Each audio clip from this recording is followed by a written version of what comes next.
Hello?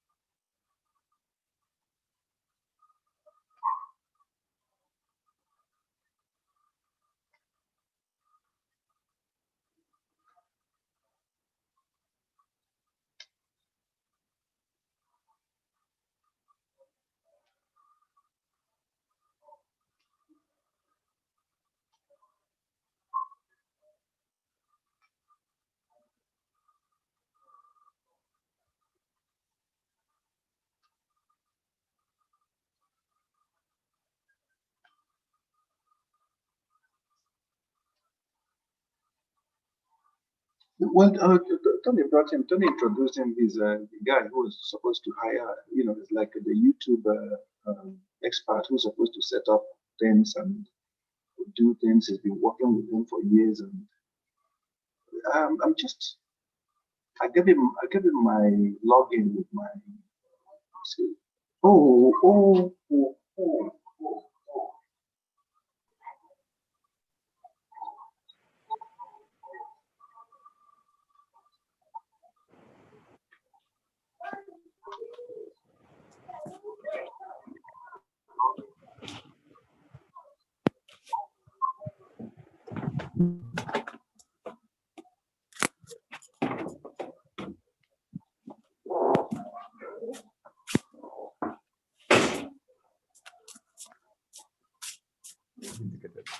Yes.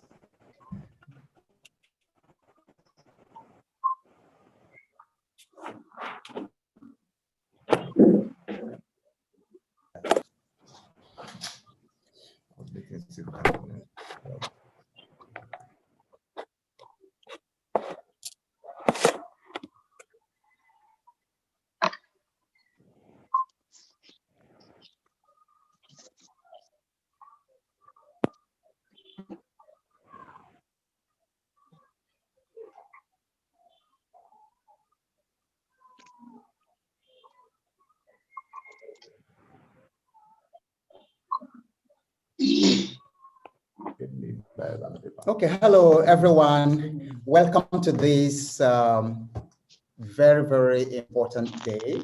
Today is a culmination of what has been going on in the past 22, 25 years. And we just want to apologize that there are a couple of technical hitches here in Nigeria, but that has not, and that cannot deter the destiny of today and what today is. So we just enjoy you to be a little patient, for it is worth it. It is worth it. Everything has funneled to this very day. And just give us a couple of minutes to sort out our technical hitches here, and then we'll be good to go. And while that is going on, we'll play just a couple of videos to give the background to what we are doing today, how we got it. So please be very, very patient with us. We'll be very good. We'll be very good. Very good.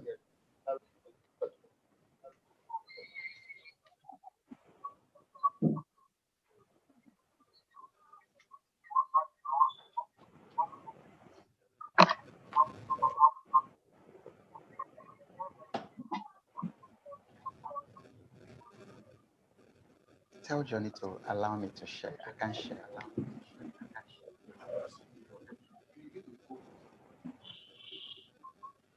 Your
Because you can speak one more time also. That everything is connected back now. The background today. Okay. We're I can't hear anything. So let me save that. So it's a good shot.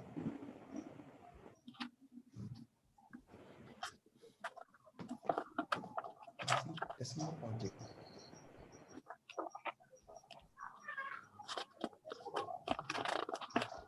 Can this You should log in here.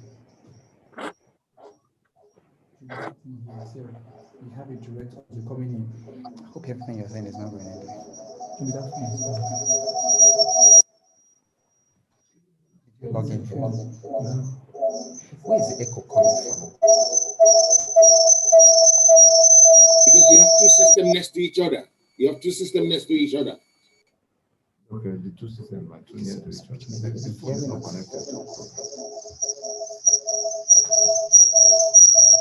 One needs to be muted. You need to mute one and only allow the audio from the other one. Okay. I think it's better.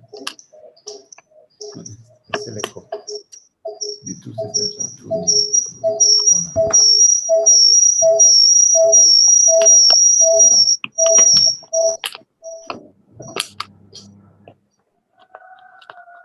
Just that my materials are here, so I can't use yours.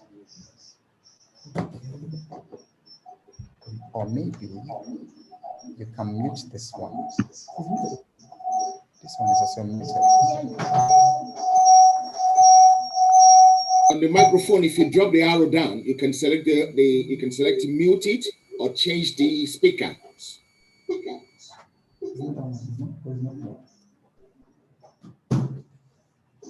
Still move further, but the echo is gone.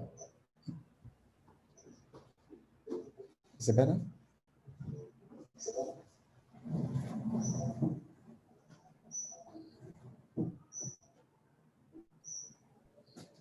Okay, so what's this connection doing for us? I'm actually wondering, What are we doing with this now? because I don't think it's actually working. Huh? We don't need it. I don't think we need this again.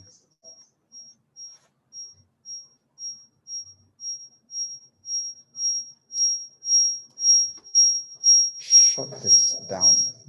Just shut it down. Let's see. Or log out. Basically, just log out.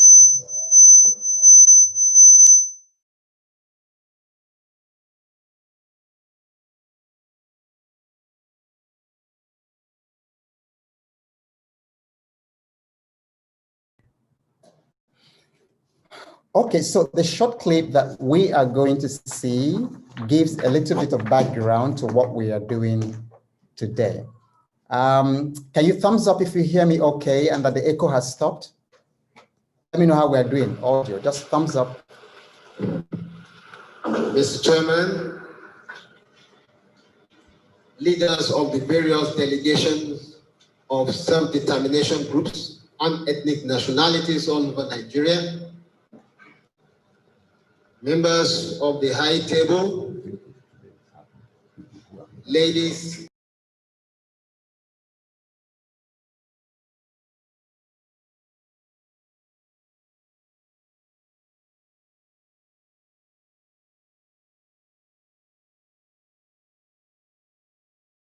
Sorry if you can hear me, we lost the audio.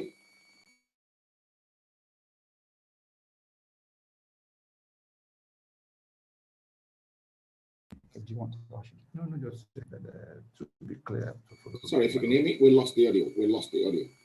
Okay, so to be very clear, just for those who joined us earlier on, this is not the event of today. The Freedom Park Proclamation clip that we are showing right now is just to give you the background to today's event. The decision taken here on that day is what is being enforced today. Okay, just so that you have the background. Okay, thank you. of Nigeria.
As follows. Number one, the history of the colonial beginnings of Nigeria as a British business enterprise is too well known to bear any further repetition, and so it would suffice to remind us that Nigeria was not the consensual project of its constituent component nationalities, and that 4 decades into the Lugadian experiment of 1914, the regional leaders of the forcefully amalgamated territories had no faith whatsoever in the artificial political union into which their peoples had been locked by the British, and so, while Alhaji Ahmadu Bello, as Premier of the Northern Region, lamented the British imposed union as the mistake of 1914, Chief Obafemi Awolowo had dismissed Nigeria as a mere geographical expression. Number two, recently declassified secret colonial records now affirm and confirm the heavy manipulations by the British to create a lopsided union in which what was packaged as independence in 1916 was, for the Southern and Middle Belt Nigeria, merely a transition from external British colonialism to internal caliphate colonialism, manifesting Nigeria progressively as a British/caliphate joint business venture, holding the South and Middle Belt territories and peoples in servitude. On this note, it is instructive to recall the December 1913 description by the then Secretary for the Colonies, Lord Harcourt, of the impending January 1st, 1914 illicit annexation of southern Nigeria to northern Nigeria, as the British married off the southern lady of means to the poor but well-conducted Nigerian youth, northern youth, and to point out that it was the celebration of this grand bequest that Ahmadu Bello had declared to his lieutenants in the very week of Nigeria's independence in October 1960, that the new nation called Nigeria should be an estate of our great-grandfather, that's his own great-grandfather, Uthman Fodio. We must ruthlessly prevent a change of power. We will use the minorities of the Middle Belt as willing tools, God forbid. And the South, the conquered territory, God forbid. Say it together, God forbid. And never to allow them to rule over us, and never allow them to have control over their future. God forbid. This is as quoted in Parrot newspaper of 12th October 1960. Number 3, we recall that at the departure of the British drew near in the early 1950s, the ethno-linguistic, cultural, and religious diversities of the people of the territory dictated the adoption of a federal constitution model, in which the then 3 largely autonomous regions, northern, eastern, and western regions, own and control their assets, contributing an agreed percentage of their income, 15% maximum, to finance the upkeep and operations of the center, the federal government, in the limited function jointly delegated to it by the federative region. And it is pertinent to note that the high degree of autonomy which defines this federal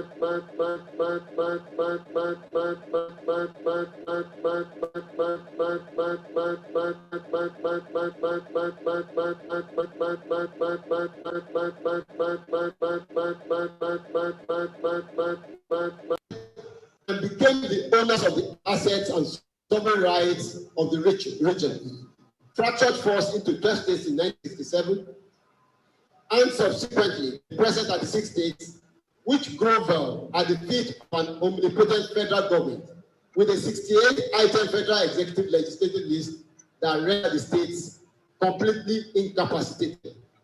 As far as we are concerned,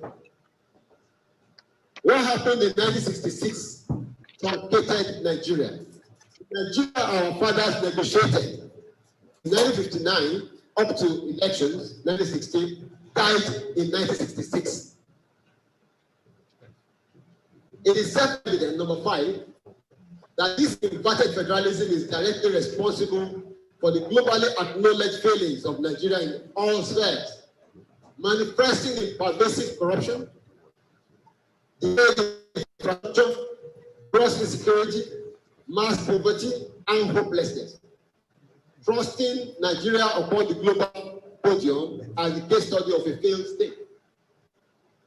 It is also self-evident that the many regional additions in Nigeria, whether for resource control, exit from the failed Nigeria Union, or for regional autonomy, or for sovereign national conference, are basically regional responses to Nigeria's inverted and distorted federalism, and therefore raise sovereignty questions that elections cannot answer.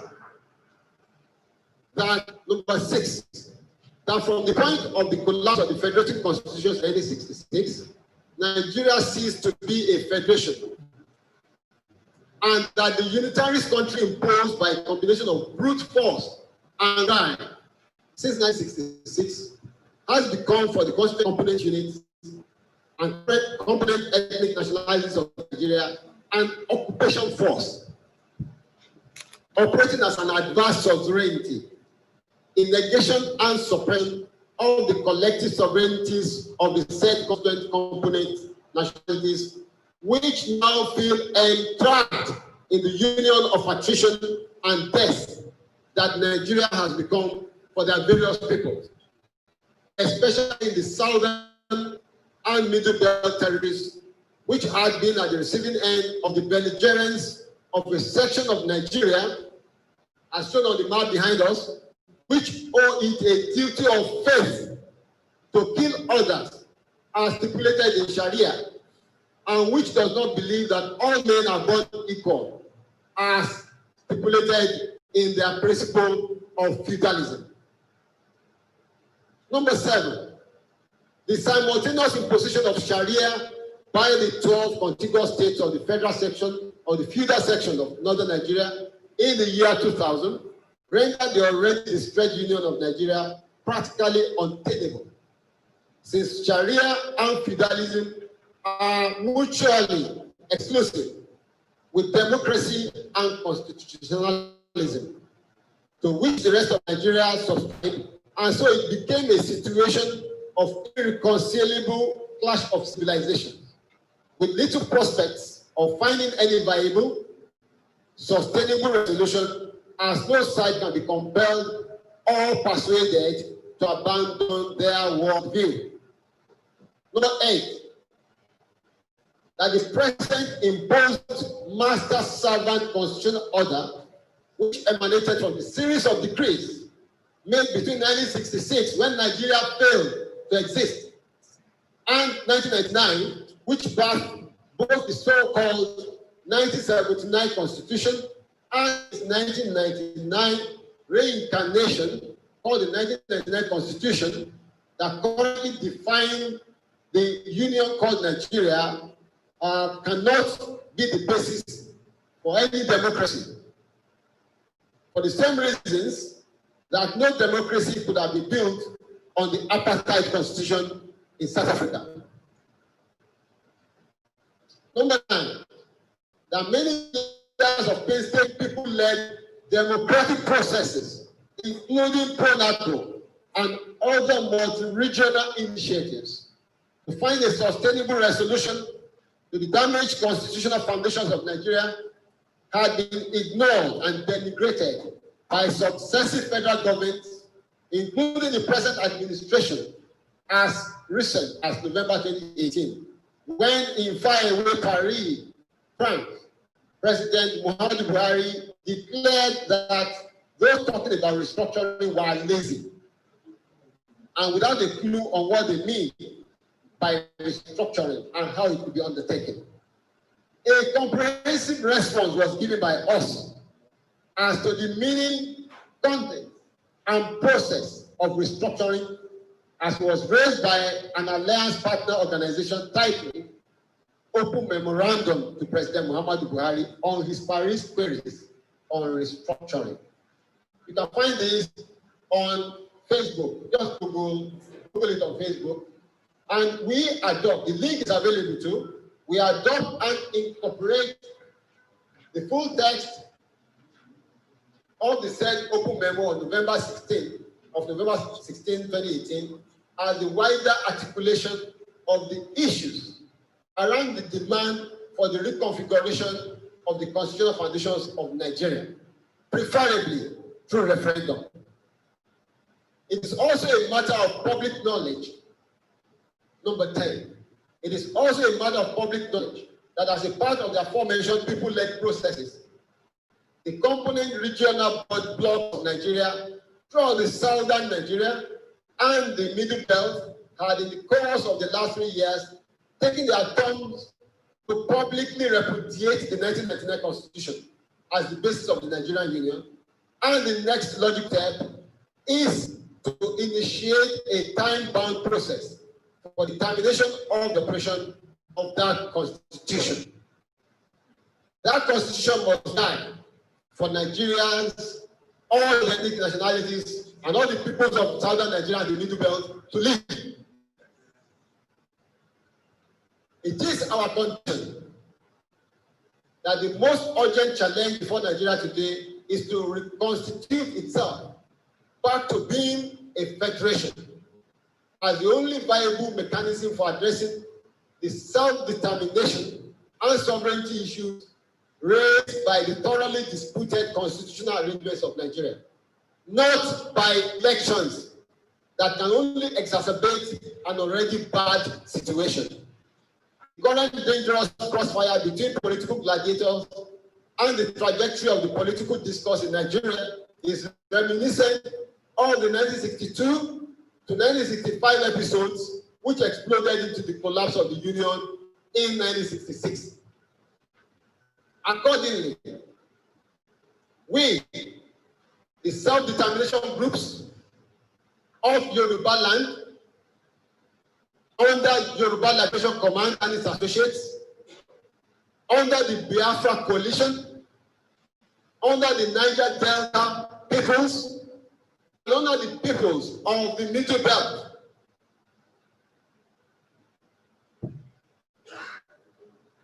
that will reconstitute itself, Nigeria will reconstitute itself back to being a federation as the only viable mechanism for addressing the self-determination and sovereignty issues raised by the thoroughly disputed arrangements of Nigeria. Repeat, not by election.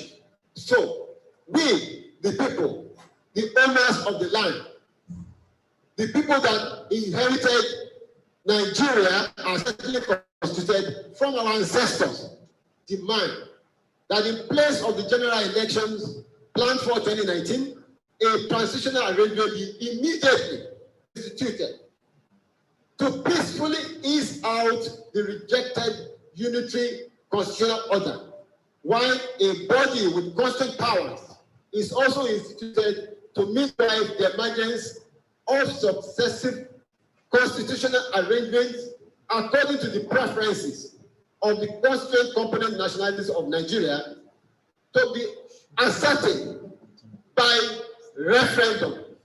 Referendums in the various constituent units that make up present in Nigeria to determine whether or not they want to remain in Nigeria or they want to exit.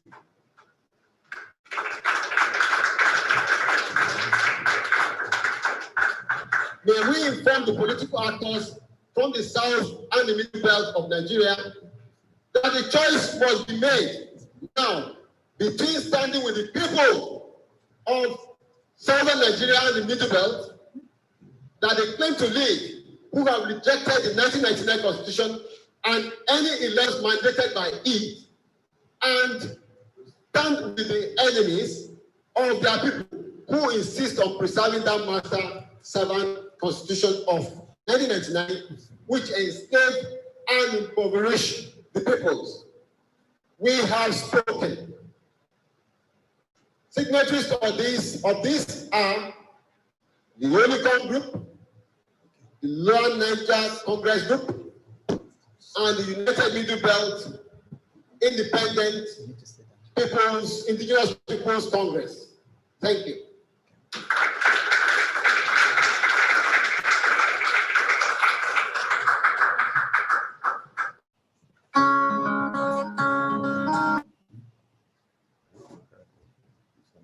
Okay, so thank you all very much. What you just heard was in December 11th of 2018.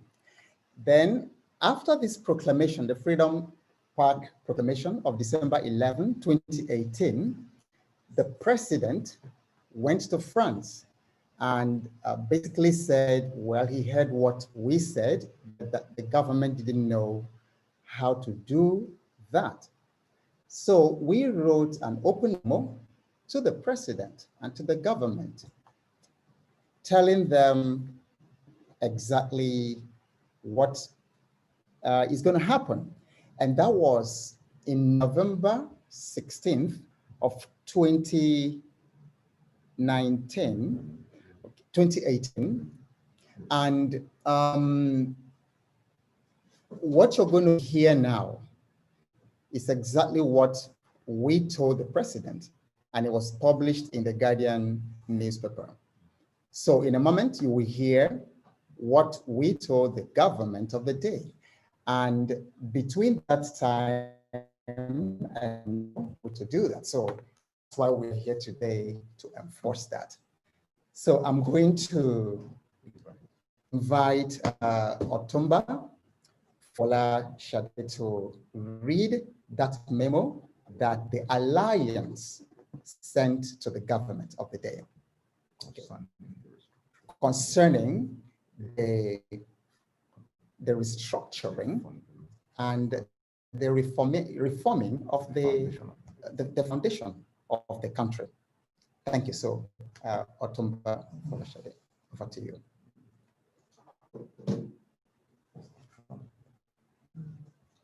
An open memorandum to President Muhammadu Buhari on behalf of the Lower Niger Congress and its MNN alliance partners in response to the restructuring queries raised in Paris, November 12, 2018. At an interactive session held with Nigerians resident in France, November 12, 2018, on the sidelines of the World Peace Forum in Paris, Nigeria's President Muhammadu Buhari was reported by the media as saying the following: "There are too many people talking lazily about restructuring in Nigeria. Unfortunately, people are not asking them individually, what do they mean by restructuring? What form do they want restructuring to take? Do they want us to have something like the 3 regions we used to have? And now we have 36 states and the FCT. What form do they want? They are just talking loosely about restructuring. Let them define it, and then we see how we can peacefully do it in the interest of Nigerians. They are just saying they want Nigeria restructured, and they don't have the clue of what the form of restructuring should be. So anybody who asks you about restructuring in Nigeria, ask him what it means and what form he wants it to take. Putting aside the unfortunate condescending haughtiness of describing the protagonists of restructuring as lazy and clueless, and for the purpose of clarity, the elaborate queries embedded in these comments credited to Mr. President could be summarized into 2 broad questions. What exactly constitutes a restructured Nigeria? How precisely should the restructuring exercise be undertaken? Let us note that question 1 relates mainly to the contents of restructuring in terms of what should emerge as the structure of Nigeria after the restructuring exercise could be successfully prosecuted. Before engaging these 2 broad questions, a few preliminary remarks would be necessary to establish the baselines for this intervention with a view to dissecting and bringing clarity and perspective to the entire restructuring discourse in a matter that is capable of advancing the difficult dialogue of the threshold of actionable common ground. Let it be recalled that after many years of government prevarication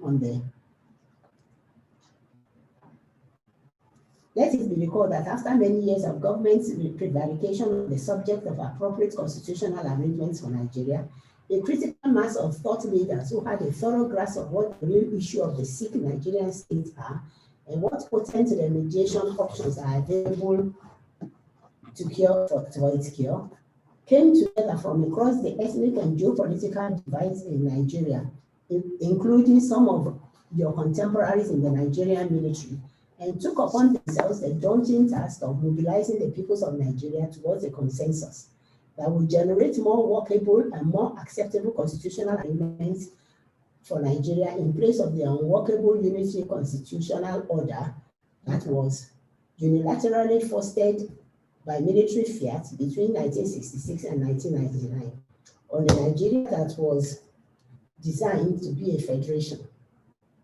The said mobilization efforts led to the convocation of the People's Sovereign Conference of the Ethnic Nationalities of Nigeria by the Enahoro-led Pro-National Conference Organizations, PRONACO, 2005-2006, which successfully brought together delegations from the various ethnic nationalities across Nigeria.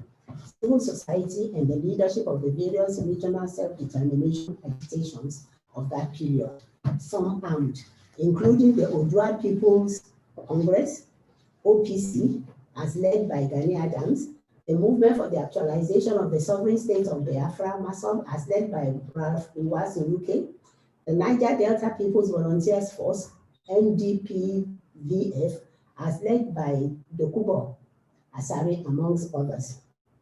The conference, after almost 2 years of exhaustive deliberations in an unfettered atmosphere, successfully produced the draft People's Constitution in August 2006, anchored on the regional drafts of the various regional delegations within the self-determination rights of the nationalities, being the constituent components of the distressed Nigerian Federation. The processes that produced the said draft People's Constitution had and still have the potential to peacefully guide Nigeria's return to its federal basis, and the federal government of that time engaged with the processes. Former President Obasanjo had actually declared that we were committing treason for convening a sovereign conference of the peoples of Nigeria.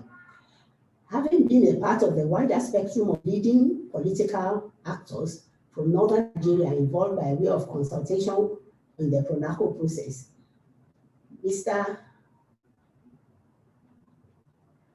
President,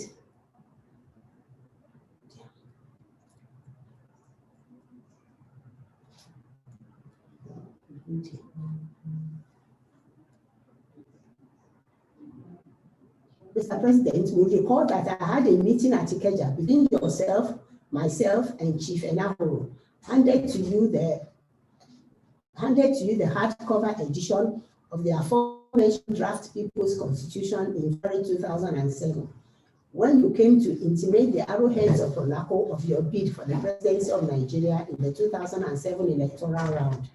If there be any need for reminders on the events, 2005 to 2006, as outlined here, Mr. President, I have no doubt that your current APC compatriots, Bola Ahmed Tinubu, then Governor of Lagos State, Babatunde Fashola, then Chief of Staff to Governor Tinubu, and Emi Osinbajo, then Attorney General of Lagos State, will readily be available to refresh your memory. Report that post-PRONACO, the arrowheads of PRONACO, including Chief Anthony Enahoro and Professor Wole Soyinka and Jim Chukwuemeka Edumego Ojukwu, amongst other plaintiffs, had, under the aegis of the implementation phase, called the Movement for New Nigeria, MNN, and in furtherance of PRONACO consensus, instituted suits between 2007 and 2009 at both the Lagos and Abuja divisions of the High Court, challenging the legitimacy of the 1999 Constitution on the grounds of fraud and forgery, seeking the termination of its operation and the immediate initiation of a transitioning that would distill the successor constitutional arrangements, just as South Africa had to do to ease itself out of the obnoxious apartheid constitutional order between 1990 and 1994, under the leadership of courageous President Frederick W. de Klerk. Other implementation steps followed when by the MNN Lagos Declaration of June 30, 2011, the MNN Alliance partner organizations jointly repudiated the 1999 Constitution as the basis of Nigeria and mandated the said regional partner organizations to help galvanize the various peoples of Nigeria into regional constitution-making processes ahead of the inevitable constitutional reconfiguration of Nigeria structurally. Those regional processes have since advanced the constitution-making task and have, between 2015 and 2018, yielded formal regional proclamations across the southern and middle belt territories of Nigeria, repudiating on behalf of the peoples of each regional bloc the 1999 Constitution as a basis of the Federation of Nigeria, and respectively declaring their desires to explore other available options for the future of their various peoples within the context of their universal right to self-determination. Since Nigeria had for over 50 years, from Aburi of 1967, refused to address the self-determination questions arising from the grave constitutional grievances of its constituent components. This review of recent and ongoing actions and exchanges amongst the peoples of Nigeria on the subject of restructuring is to assure Mr. President that there is a body of knowledge and know-how which the distressed Federation of Nigeria can immediately leverage to salvage itself from the free fall and debilitation it now finds itself in as a viable political union. And that contrary to Mr. President's charge that the proponents of restructuring are lazy and clueless, it is the federal government of Nigeria that has been mystifying and obfuscating the straightforward subject of returning Nigeria to its federal basis and presenting itself as frightened and confused every time the word restructuring is mentioned. With many failed attempts by federal governments to short-circuit requisite processes by way of the Unitary Star National Conference in 1994, 2005, and 2014. Here is a further historical background for the answers we are providing to questions 1 and 2 as crafted. A federation is a union of constitutions, and Nigeria became one country at independence in 1960, when the 3 regions of the time, Northern, Eastern, and Western regions, which already had their own constitutions laid out between 1957 and 59, met, negotiated, and agreed to federate themselves into one political union at the Lancaster House Conferences of 1959.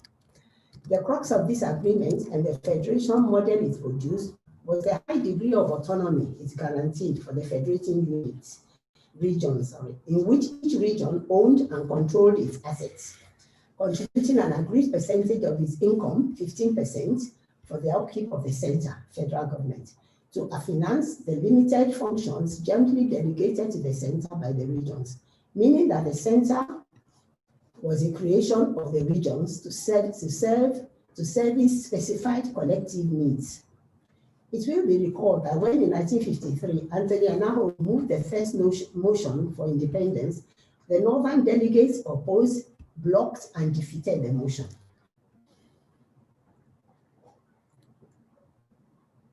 On the ground that the Northern region was not yet ready for independence.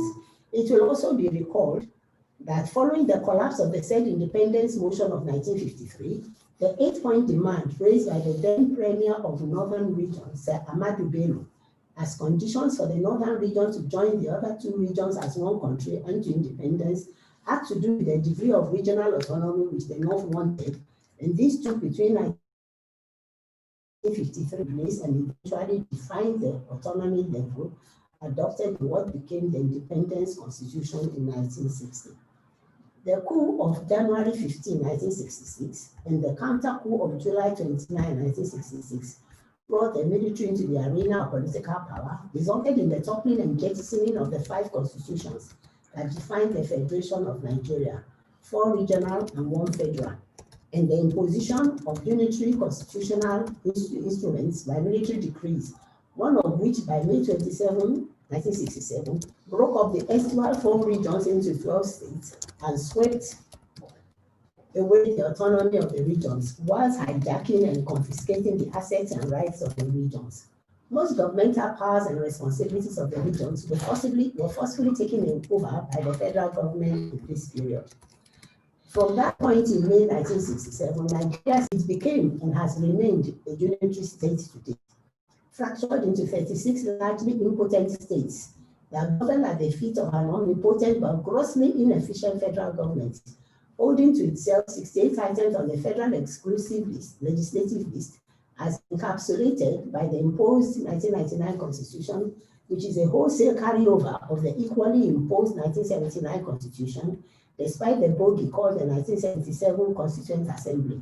Since the 17 amendments introduced by Obasanjo's Supreme Military Council in September 1978 overrode the clean draft of the Constituent Assembly of 1977. And that is what has brought Nigeria to the sorry pass it currently is in, becoming the leading global example and case study of a failed state, and also emerging the poverty capital of the world, despite its huge endowments in human and material resources. Mr. President, sir, these failures of Nigeria, characterized by gross insecurity, pervasive corruption, and infrastructural decay, are the direct consequences of the aforementioned distortions of Nigeria's federal constitutional arrangements since 1966, now fueling the trenchant demands for restructuring and outright exit from what has become a union of attrition for the vast majority of frustrated citizens and the peoples of the constituent components of Nigeria, who now feel entrapped in an unworkable imposed union and framed by a constitution, the authorship of which is falsely credited to them in the preambular text, which presents we, the people, enacted our own damnation. It is therefore self-evident that the countrywide demands for restructuring are quite simply demands for the returning of Nigeria to its federal foundations, as there can be no viable mechanisms for sustainably keeping such a diversity of peoples, cultures, and civilizations as Nigeria presents in one cohesive country, otherwise than as a federation. All honest stakeholders ought by now to have reached this inescapable conclusion, especially by soberly looking back at the tragedies of unitary Nigeria since 1966. Let us also point out that the legislative mandate of the National Assembly does not include the constituent powers required to make the constitutional and powers are the exclusive of the federal constituent component, flowing from their sovereignty, currently suppressed by the suzerainty of Nigeria has been since 1966. Any lawyer who tells you otherwise is either ignorant of the rules, whether it's not federal law. Having outlined these backgrounds, we will now proceed to correct the specific what exactly is one of all is Nigeria in terms of context of outcome is that the structure of Nigeria that will remain. A, when the sub-nationalities, be the constituent components of which federating decide the geographical formation in which we will receive, that is federating with the rest of the union. Often first ability internal guarantee internal cohesion in the world within the context of the universal rights of each sub-nationality of determination. When the federation blocks decide what governmental responsibilities that they will see to the federal government, what they keep exclusive to themselves, and what they may concurrently undertake with the federal government, with all three residual powers, that is, anything not listed under any of their four main three categories, reserved for federating units. Referendums are plebiscites are deployed as ratification mechanisms as appropriate at each stage, in keeping with and in a manner consistent with the imperatives of self-determination for each sub-nationality. The number of federating units will also have to be a function of the consultations agreement of the sub-nationalities in stage 1 of the two-stage process outlined in question 2 below, and not by the kind of whimsical dictates that brought Nigeria to its current 36-state quagmire. How precisely should the restructuring be undertaken? Guided by the fact that a federation is a union of constitutions, and looking back at what truncated the basis of Nigerian federation, the logic of the situation dictates a two-stage process undertaken in a certain sequence. Stage 1 would be to distill the regional constitutions of the proposed federating units as outlined under question 1, that would federate in the second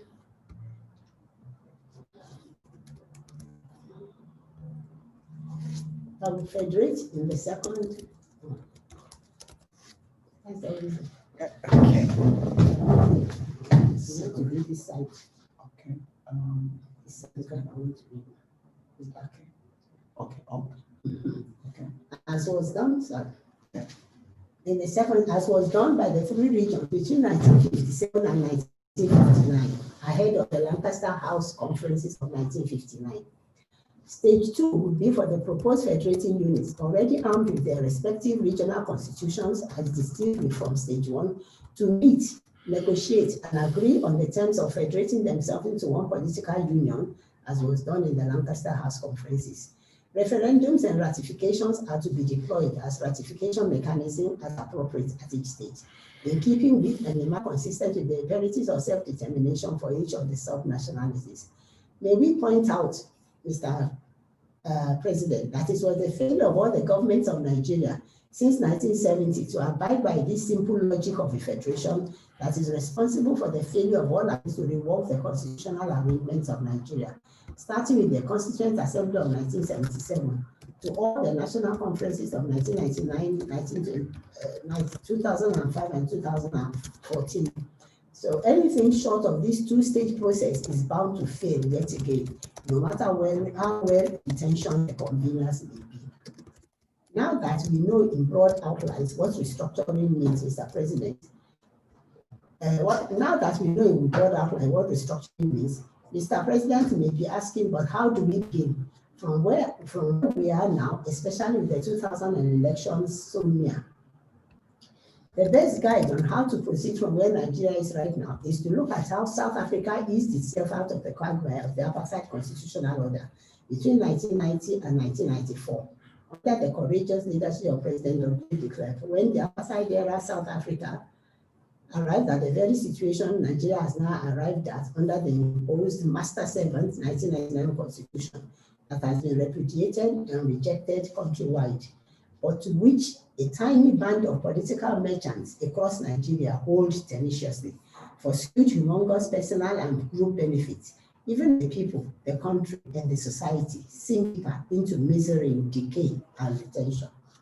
The government of South Africa saved and began the healing of their dying country by telling itself the truth in 1990, namely that the apartheid constitutional order could not carry the South African society further, and therefore it announced a definitive plan to terminate the operations of the apartheid constitution and immediately set in motion the transitioning process called CODESA, which midwife the process birthed the wholesale replacement of the repudiated apartheid constitution, which birthed the wholesale replacement of the repudiated apartheid constitution.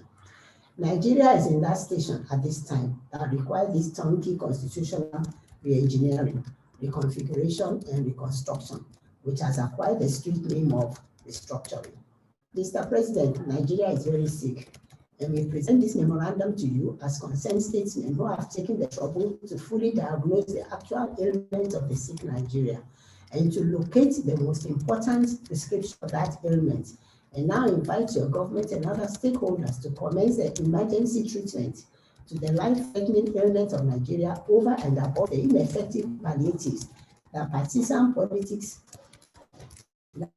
have offered the dying union for over 50 years now, including elections that only throw up new drivers to steer the vehicle with a knocked engine, which Unity Nigeria has been since the 1966 collapse of its federal foundations.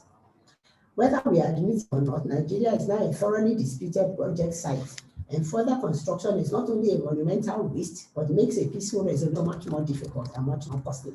We were encouraged to raise this memorandum to you by the part of your comment in Paris, in which you stated concerning the restructuring demand. Let them define it, and then we see how we can peacefully do it in the interest of Nigerians. This is a much better tone and language than the previous dismissive and unnecessarily combative disposition of Mr. President to the demand for restructuring. We have defined it. The board now in the court of Mr. President, as custodians of the body of knowledge and know-how required to undertake this inevitable reconfiguration and reconstruction of the damaged constitutional foundations of Nigeria, we will stand by to offer our guidance to the process. With every sense of responsibility, and has already been campaigned for by the LNC and its MNN alliance partners, it is our conviction that the situation calls for a public acknowledgement by you that the 1999 Constitution is the source of the misery of Nigeria and Nigerians, and this acknowledgement should be accompanied by a formal announcement defining the 2019 elections, as well as the immediate initiation of a timeline transitioning process, with the balance of your tenure along the paradigms outlined in this memorandum in place of further national elections in 2019 under the repudiated 1999 Constitution, which can only worsen the situation of Nigeria, as was the case in 1964-65 elections that landed Nigeria in the catastrophes of 1966 to 1970. For more illumination on restructuring from self-determination perspective, you may wish to view the YouTube title, Nigeria, a Valley of Decision. May God grant you the wisdom and the courage required to steer the troubled ship of the Nigerian state in the present turbulent waters.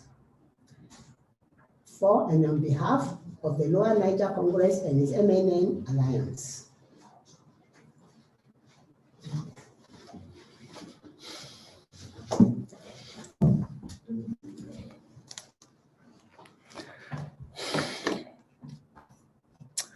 Okay, so thank you very much, Otumba Olukoya. As I have indicated in the chat, next up, we're going to scroll through your screen, the lead signatories for today's very important proclamation, the force majeure. And also to say that these are just the lead signatory. There are over 20 million other signatories that we are hoping to process, to forward to the United Nations to do the needful. And we are also very excited that most of the signatories are right here on this call. So immediately after we finish scrolling the signatories, we will go ahead and make the proclamation.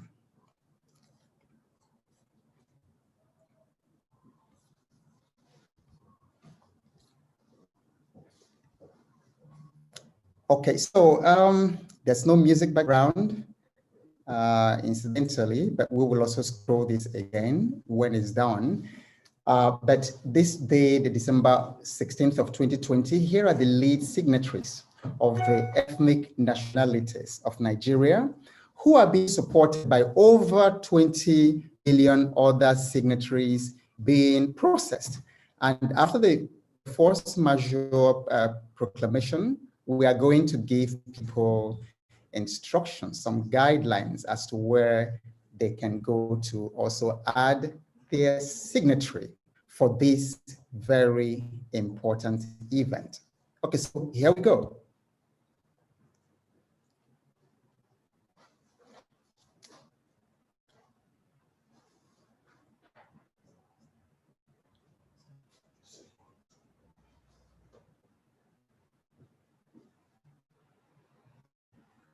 So as you can see, these are very key individuals and the people, the core representatives of the people of the ethnic nations in Nigeria. These are people whom the ethnic nations themselves have,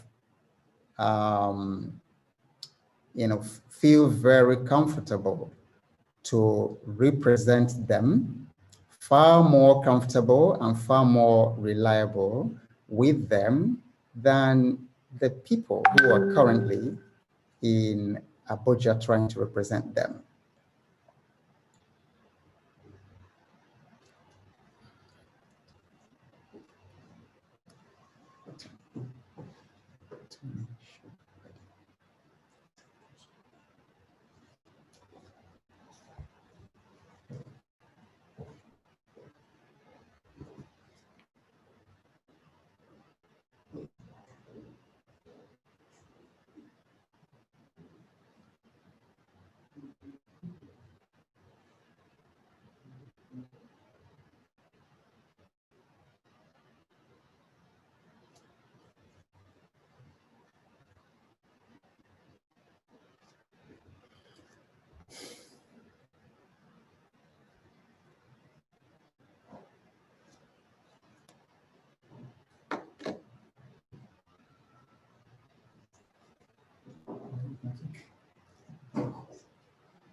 Okay, so thank you very much.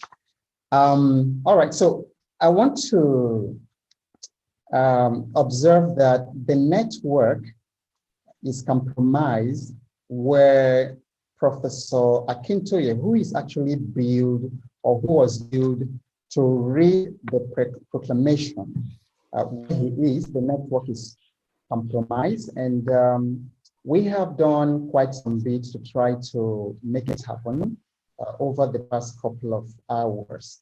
And it looks like that is not happening at this time. But however, Professor Akintoye, the lead signatory for today's proclamation, is on the call.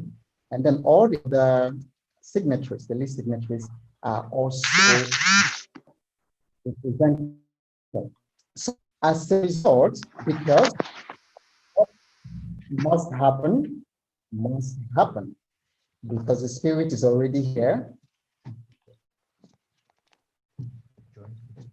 So the joint leadership of the NINAS Alliance, the Nigerian Indigenous Nationalities Alliance for Self-Determination, so took the decision that the Secretary General of the LNC, who is also the co-convener of the NINAS Alliance, will go ahead and read the proclamation.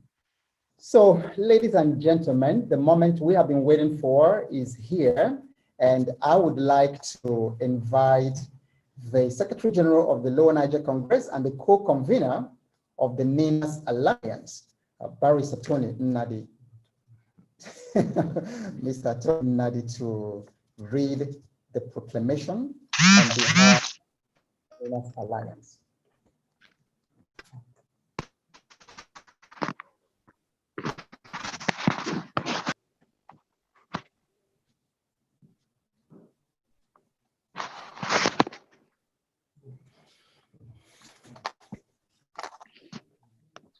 Welcome our people.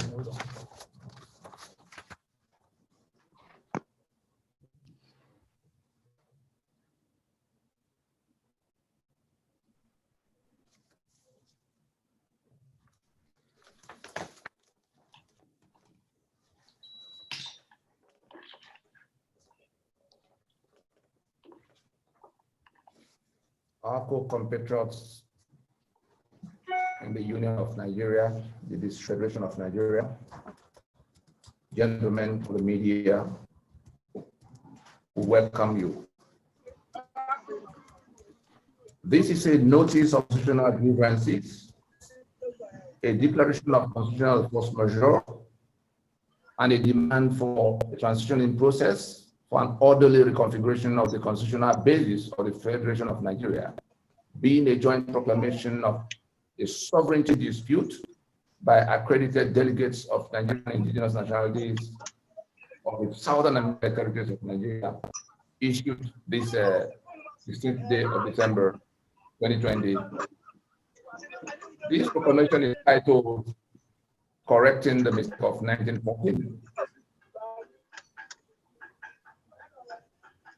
As the distressed Federation of Nigeria wobbles in what seems its terminal throes, as young Nigerians rise up massively in revolt against the system that ruin their present and compromise their future.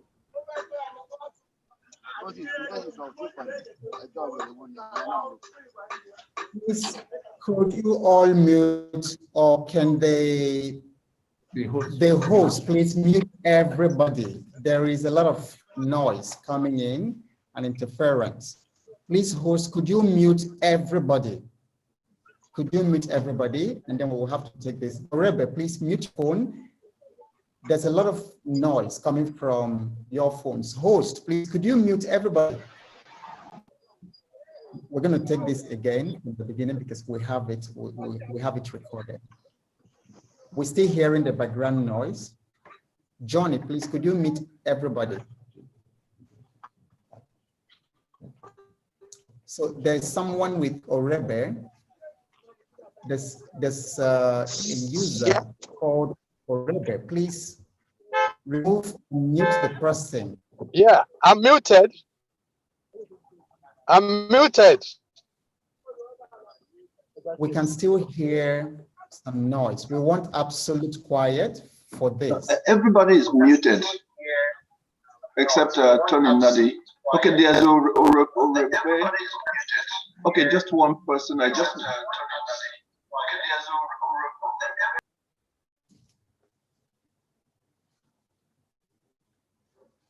Okay, and there's also Ademola Oyelola. Please, could you mute? Could you mute? We want absolute quiet because we're recording this.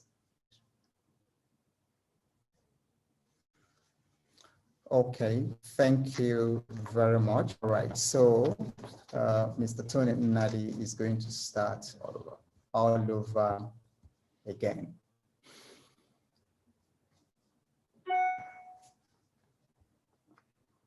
Oh, yes, okay, please.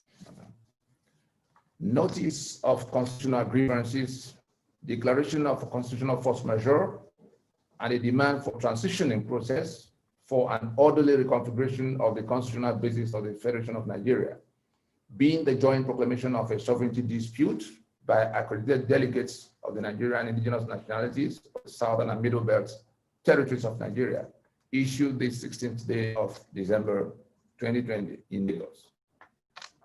This proclamation is titled Correcting the Mistake of 1914. Ladies and gentlemen of the press, as the distressed Federation of Nigeria wobbles in what seems its terminal throes, as young Nigerians rise up massively in revolt against a system that ruined their present and compromised their future, and as bloody conflicts rage in all parts of Nigeria in disputation of the terms of the distressed Nigerian Union, and as concerns mount in the international community, first regarding the shaky future of the troubled Nigerian Federation, and second, the impact of a possible disorderly dissolution of Nigeria over the West African sub-region, the rest of Africa, and indeed the world. We gather here this day as accredited delegates of the constituent component nationalities of Nigeria under the aegis of Nigerian Indigenous Nationalities Alliance for Self-Determination, being a joint cooperation for the self-determination initiatives of the Southern and Middle Belt of Nigeria on behalf of our various peoples and interests to pronounce an end to our toleration of Nigeria's unitary constitutional order,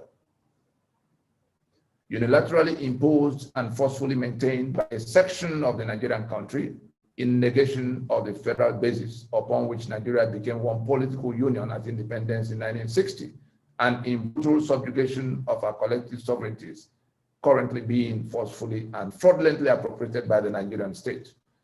We gather here today before the global community to formally proclaim a sovereignty dispute in rejection of the further operation of the imposed unitary constitutional arrangements of Nigeria and in assertion of our inalienable right to self-determination. The history of the colonial beginnings of Nigeria as a commercial venture of Britain is too well known to admit any further repetitions here, but suffice it to recall, one, that the manipulations that went into the flawed foundations laid by the British in 1914 amalgamation of the Protectorate of Southern Nigeria with the Protectorate of Northern Nigeria, as revealed in recently declassified British colonial records on Nigeria, created a lopsided union, locking the diverse peoples of Nigeria into one political union with two mortally opposed civilizations. Two, that as independence approached in 1960, the diversities of various peoples of the Nigerian Union dictated the adoption of the federal constitutional model by the then three largely autonomous regions, namely Eastern, Western, and Northern regions of Nigeria, as basis of entering into independence as one political union in 1960.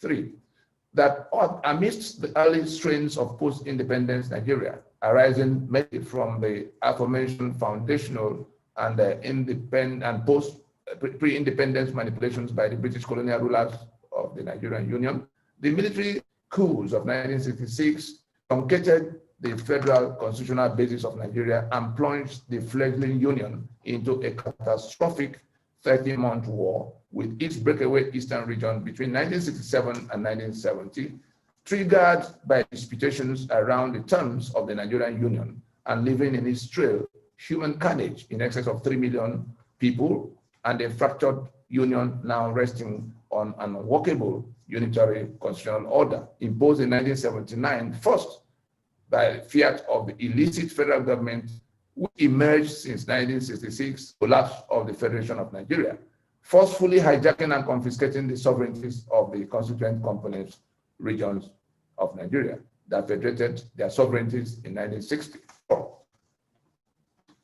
That the prevailing 1999 Constitution of Nigeria, which was a wholesale adoption of the 1979 edition via Decree number 24 of 1999, revalidated, reinforced the aforementioned hijack and confiscation of the sovereignties, powers, and assets of the four erstwhile federating regions by the aforementioned illicit federal government of Nigeria, which by decrees fractured the four regions into 36 states and completely emasculated by a 68-item federal exclusive legislative list that comprehensively stripped the federating states of all key assets, economic assets, and governmental powers, thereby creating a totally dysfunctional, corruption-prone, over-centralized system that has failed in every respect, manifesting in gross insecurity, decayed infrastructure, and mass impoverishment, such that Nigeria, with its vast human and material resource endowments,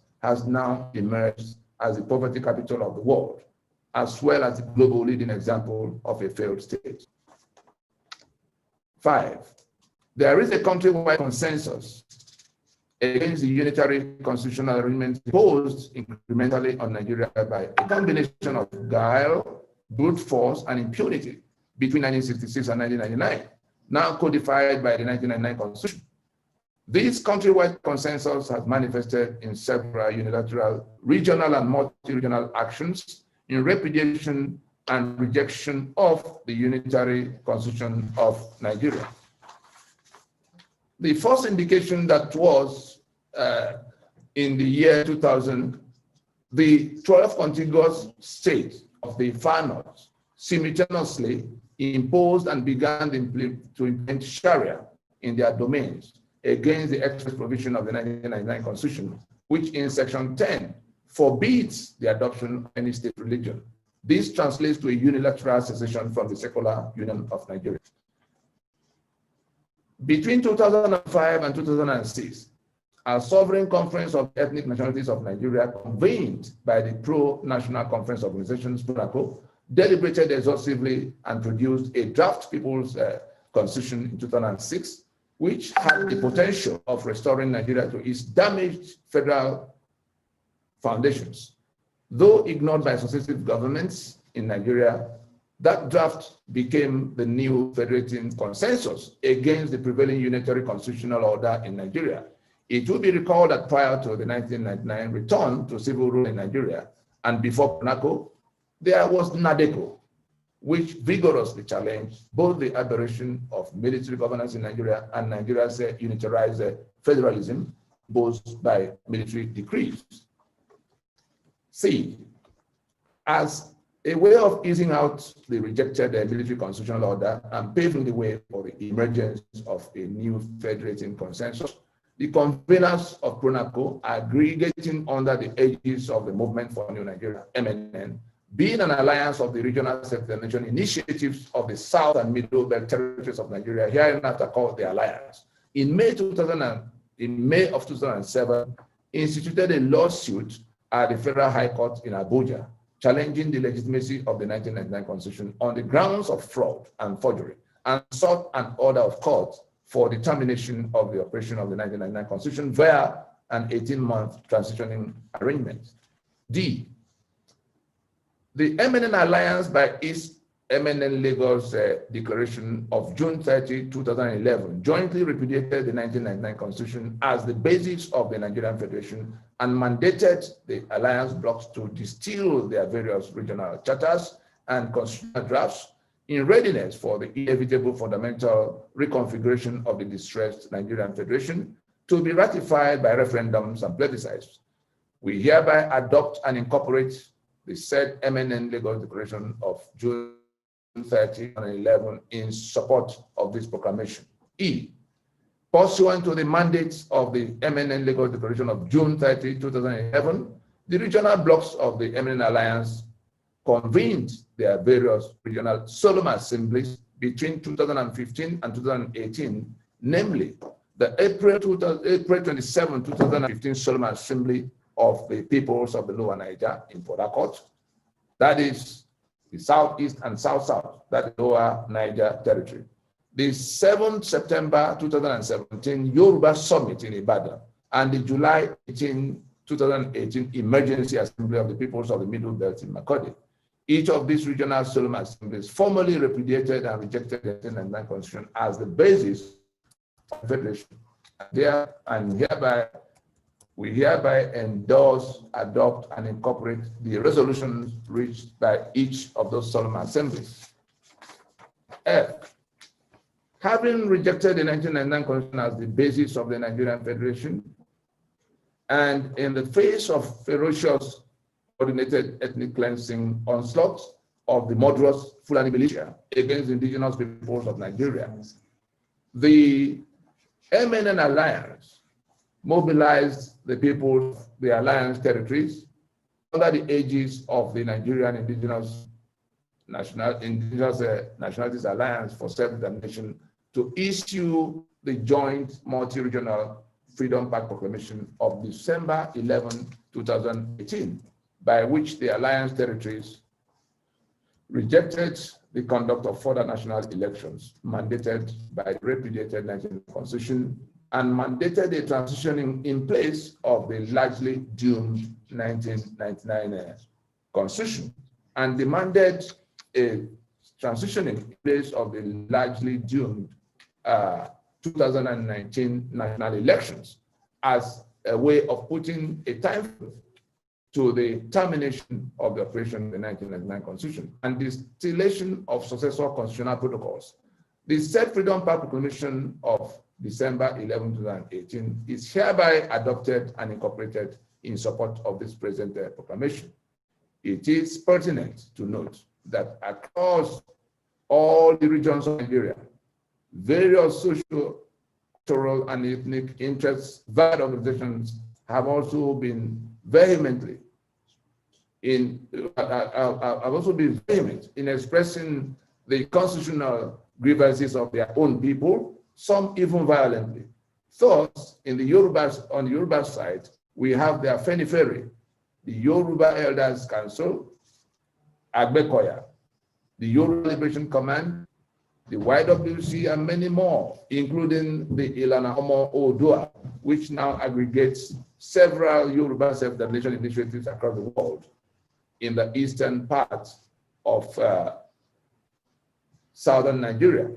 We have Ohanese, Movement for the Survival of the Ijaw ethnic nationality in the Niger Delta, that's Mosian, Ijaw National Congress, INC, Ijaw Youth Congress, DEF, Midwest Movement, the Delta People Volunteer Force, MEND, MASOB, IPOB, others. in the Middle Belt. We have the Middle Belt Forum, the MBC, the SOCAPO, the CONECTA, and many others. Several notable statesmen in Nigeria, including General Olusegun Obasanjo and Yakubu Gowon, both former heads of states, have lent their voices to the urgent imperative of the fundamental reform of the damaged constitutional basis of Nigeria, warning that any further delay may lead to the catastrophic collapse of the distressed Nigerian Union. Nigeria's former defense minister, Lieutenant General Theophilus Danjuma, had also urged indigenous peoples of Nigeria facing the ethnic cleansing onslaught of the murderous Fulani invaders to defend themselves and their lands in the face of obvious collusion of the federal government of Nigeria and its armed forces with the Fulani invaders. In the aftermath of the October 2020 EndSARS protests, many, including the Nigerian Christian Elders Forum, now insist that Nigeria needs to be renegotiated. Between January and July of 2019, a delegation of the Alliance territories engaged the international community, especially stakeholder institutions in Washington, D.C., to alert the U.S. and the community of the degenerating security situation in Nigeria, where ISWAP, terror machinery of ISIS, made sweeping inroads into Nigeria and the Lake Chad Basin, Nigeria as its hub, with large-scale killings and dislodgement of Christian indigenous populations, mainly in the Middle Belt and the South, encouraged by what seems a manifestly sympathetic of Nigeria and its armed forces in circumstances that present terror-related concerns to the global community, particularly the United States.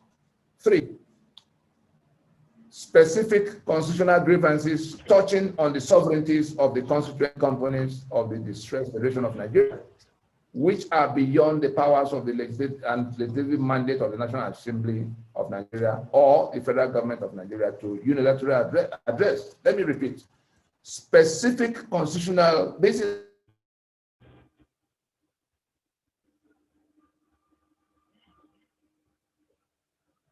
touching on the sovereignties of the constituent components of the distressed Federation of Nigeria, which are beyond the powers and legislative mandate of the National Assembly of Nigeria or the federal government of Nigeria to unilaterally address. Can you see yourself? Okay. 1, the claim in the preamble to the 1999 Constitution that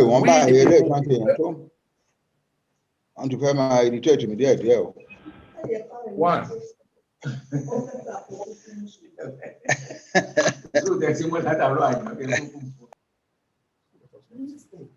We can't. I'm not host. We can't. Why not? Don't want Johnny to make me host.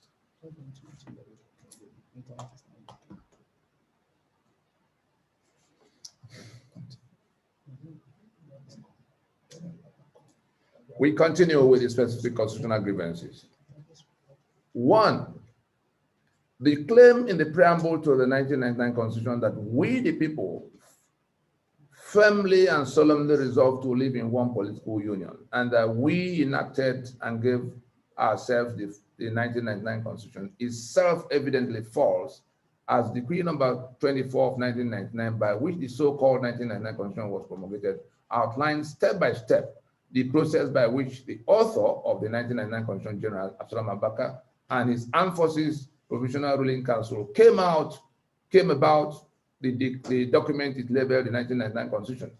This is a criminal usurpation of the sovereignties of the constituent components, whose exclusive right it is to make for themselves the constitution by which they will federate and be governed as an incident of their sovereignty, even by the admission of the 1999 Constitution as Section 14(2)(a), and I quote, "Sovereignty belongs to the people of Nigeria, from whom government through this Constitution derive all its powers and authority. This is the fountain from which all other constitutional grievances flow, and there is no other remedy to this particular grievance than an autochthonous process by which the constituent components will submit their peoples and their lands into a union, and also stipulate the terms of that union to be ratified by referendums and plebiscites. We refer to Decree number 24 as incorporated into the 1999 Constitution and the preambular text of the 1999 Constitution. It's still there for everybody to see. The claim that we made the Constitution, that's the biggest complaint of the nationalities against that Constitution. Two, the second grievance.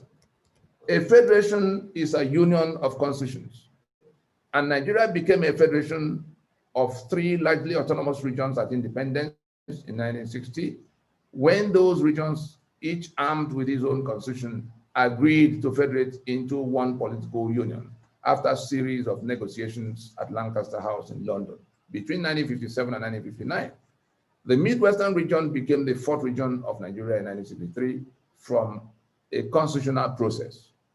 The 36 states and 774 local government structure unilaterally imposed by the 1999 Constitution fundamentally distorts the pre-1966 4-region federation, especially the power relations between the federating units and the federal government, which is supposed to be a creation of the federating units, rendering the Nigerian Union a unitary state away from the federal basis upon which the autonomous regions of the diverse peoples of Nigeria agreed to become one political union at independence.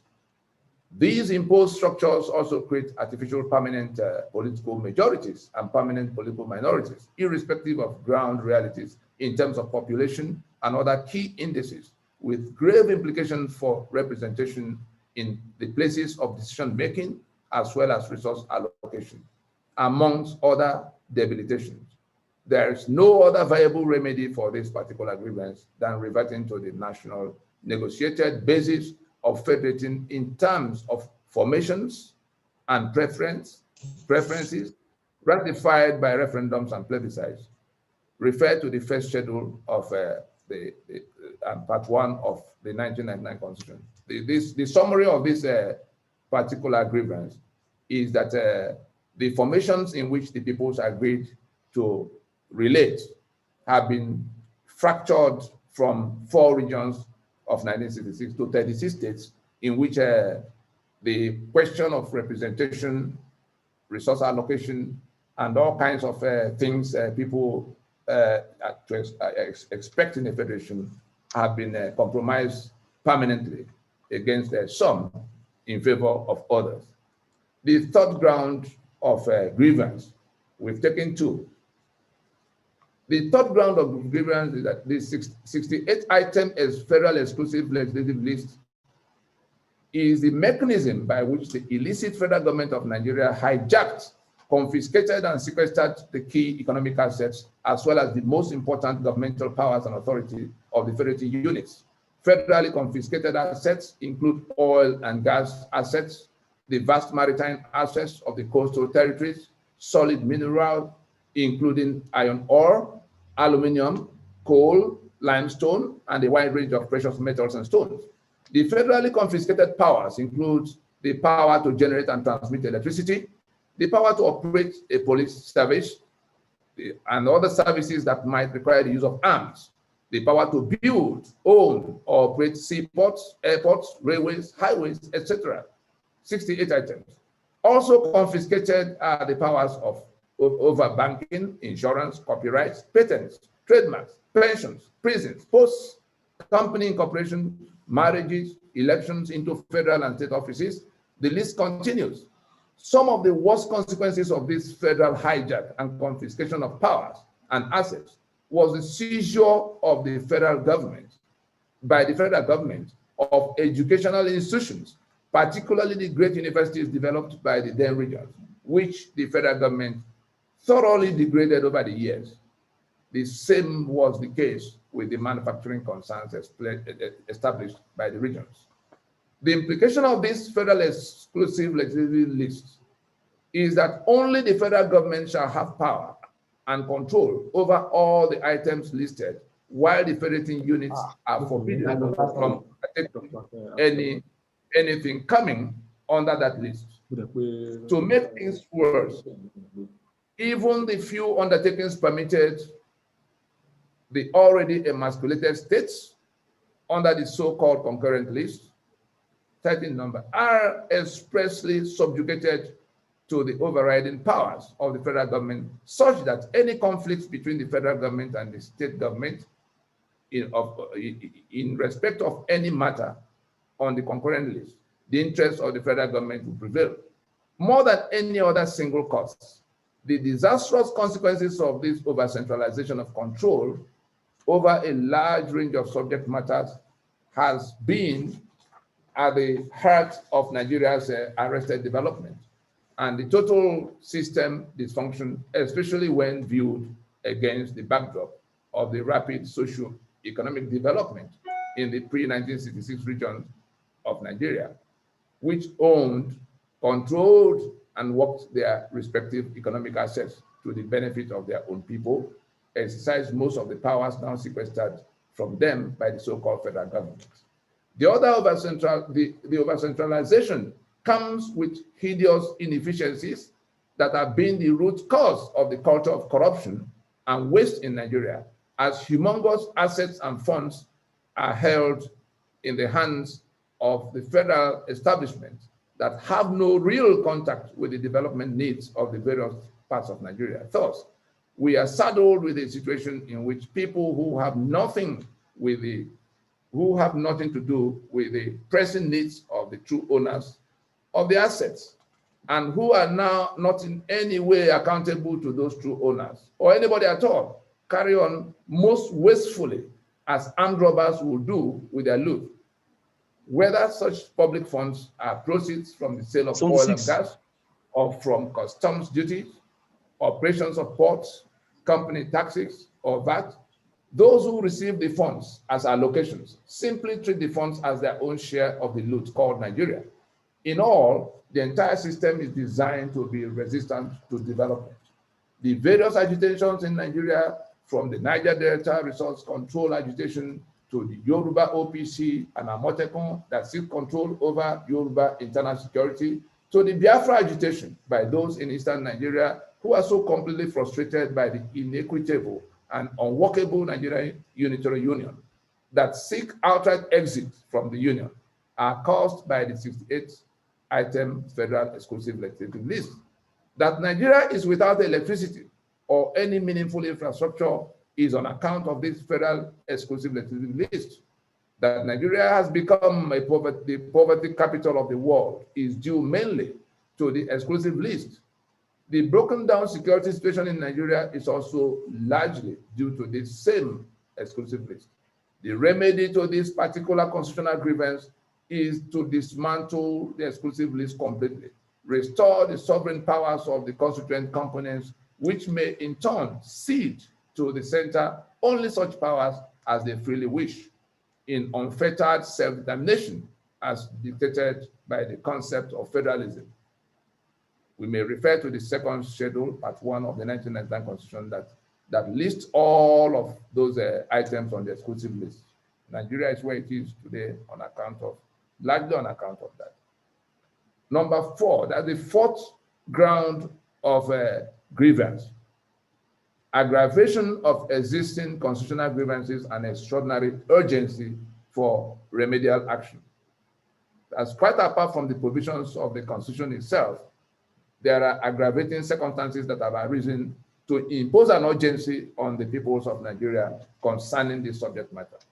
And so, amidst trenchant demands by the peoples of the South and Middle Belt for the fundamental reconfiguration of Nigeria's unitary constitutional order to address the dysfunctional system under which security and infrastructure had completely broken down in Nigeria, the ferocious ethnic cleansing onslaught by the Fulani militia, masquerading as herdsmen, commenced throughout southern Nigeria and Middle Belt upon the emergence of Major General Muhammad Buhari in 2015 as the president of Nigeria, compounding the Boko Haram insurgency and terror campaign that was already ravaging the northeast of Nigeria, especially the Christian communities.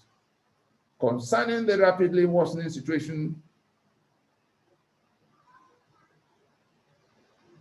and the Middle Belt, in the South and the Middle Belt, as well as the glaring complicity of the federal government of Nigeria in circumstances that progressively validate the charge of outright collusion with the murderous Fulani militia, masquerading as herdsmen, it is pertinent to point out the following A, that as president and commander-in-chief of the armed forces of Nigeria, Muhammadu Buhari, a Fulani himself, and the life grand patron of the Fulani Cattle Breeders Association, MAGBA, had asked the governor of Benue State, Samuel Otom, who had come to seek the federal government's intervention on the invasion of Benue State by Fulani herdsmen, to go home to his people and learn how to live in peace with the moderate Fulani herdsmen, who Buhari described as the Fulani of Benue.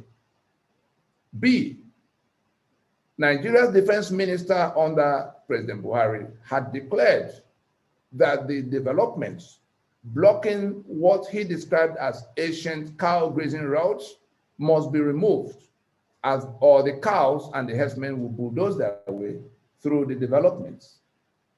C, the Inspector General of Police under President Muhammadu Buhari declared that the states which passed and enforced anti-open grazing laws were responsible for the violence being unleashed by the Fulani herdsmen, and that unless these laws were repealed, the situation could only get worse. That's the Inspector General of Police that should have been at the forefront of, defending people from the attack of these herdsmen. D, amidst the agonizing cry of the peoples of the Middle Belt and the South regarding the invasion of their communities by moderate Fulani militia, the spokesman of the president, Buhari, Femi Adesina, advised the distressed and endangered communities that it would be better to give up their lands to the Fulani in order to save their lives. E, under the watch of President Buhari and at the outset of the post-2015 escalation of the Fulani herdsmen killings in southern Kaduna, the governor of Kaduna State, Malam Nasir El-Rufai, had announced that he went to 14 different countries to appease the Fulani who come from those countries to kill in southern Kaduna. These appeasement measures, according to El-Rufai, included the payment of 100 million naira from the public treasury of Kaduna State to the invading Madras Fulani militia. F, under the watch of President Buhari, a strange practice was introduced in which captured fighters of Boko Haram and other terror groups are freed by the federal government of Nigeria, which declares them repentant and actually absorbs them into the Nigerian military to fight side by side with people who were chasing them just the day before. G, the recent unilateral declaration by President Buhari that Africans from all parts of Africa are free to enter Nigeria without visa, and the consequent influx of Fulani into Nigeria, who are being openly aided by the federal government of Nigeria to take over vast lands from the indigenous communities, has exacerbated the undisguised ethnic cleansing by the invading Fulani, whom the governor of Bauchi State recently declared as being all Nigerians. The governor of Bauchi State went on national TV to tell the rest of us that Fulani from all over Africa are Nigerians, and therefore, not only are they to enter, but they can, that they will have the first right of, enjoying whatever is available to Nigerian citizens, wherever they are in Africa. On a scale, this particular point is happening, this particular point of compromising our sovereignty is happening on a scale that totally compromises the sovereignty of Nigeria itself, and therefore that of all constituent components of Nigeria, particularly the South and the Middle Belt. The massive influx of dangerous-looking Fulani migrants into southern Nigeria during the federal government-imposed COVID-19 lockdown is a pointer to the malevolent motives of the Fulani. In the first week of August 2020, the US raised alarm about an impending invasion of Nigeria by both Al-Qaeda and ISIS from Nigeria's northwest. To further compromise our sovereignty, Chinese loans being recklessly contracted by the federal government of Nigeria contain clauses that cede Nigeria's sovereignty to China in the event of a default. Reckoning aggravations A to G above, The peoples of South and Middle Belt of Nigeria are now in the horrific realization and apprehension that the Fulani-controlled federal government of Nigeria, under the superintendence of the Fulani president, Muhammad Buhari, could actually be behind the well-orchestrated ethnic cleansing campaign being unleashed against the indigenous nationalities of Nigeria by the Fulani invading Nigeria from all sides. In the face of the Sharia embraced by our compatriots in the far north of Nigeria, in a supposedly secular federation, the clear existential threat to the peoples of Southern and Middle Belt Nigeria, represented by the aforementioned jihad-style Fulani militia onslaught, brings a new urgency to the grave constitutional grievance that has been consistently raised by the peoples of the Southern and Middle Belt Nigeria in course of the last 5 decades, bordering on the sovereignties of the constituent components of Nigeria, which has now been completely hijacked, suppressed, and subjugated by the illicit federal government of Nigeria, which has become a suzerain power controlled exclusively by the Fulani. We can see the map that shows what we're talking about. The stretch in yellowish color are the 12 contiguous states of the far north that simultaneously adopted Sharia in year 2000. They are contiguous and they acted simultaneous in year 2000. And then we see the other part, white, the eastern half of southern Nigeria, that's the lower Niger, the western half, and the middle belt, which is the white portion on this map is the alliance territory, rejecting the Sharia and rejecting unitarism and feudalism. We continue. In the face of the Sharia embraced by our compatriots in the far north of Nigeria in a supposedly secular federation, the clear existential threat to the jihad-style Fulani militia onslaught brings a new urgency. Accordingly, being accredited representatives of the indigenous nationalities of Nigeria's southern and middle belt territories, hereinafter called the Alliance Territories, constituting over 75% of the population of Nigeria, on behalf of the peoples of the territory, and in invocation of the universal rights appertaining to our sovereignties as indigenous peoples of the distressed Nigerian country, including the right to self-determination as enshrined in the United Nations Declaration on the Rights of Indigenous People 2007, as well as the United Nations Charter on Human Rights.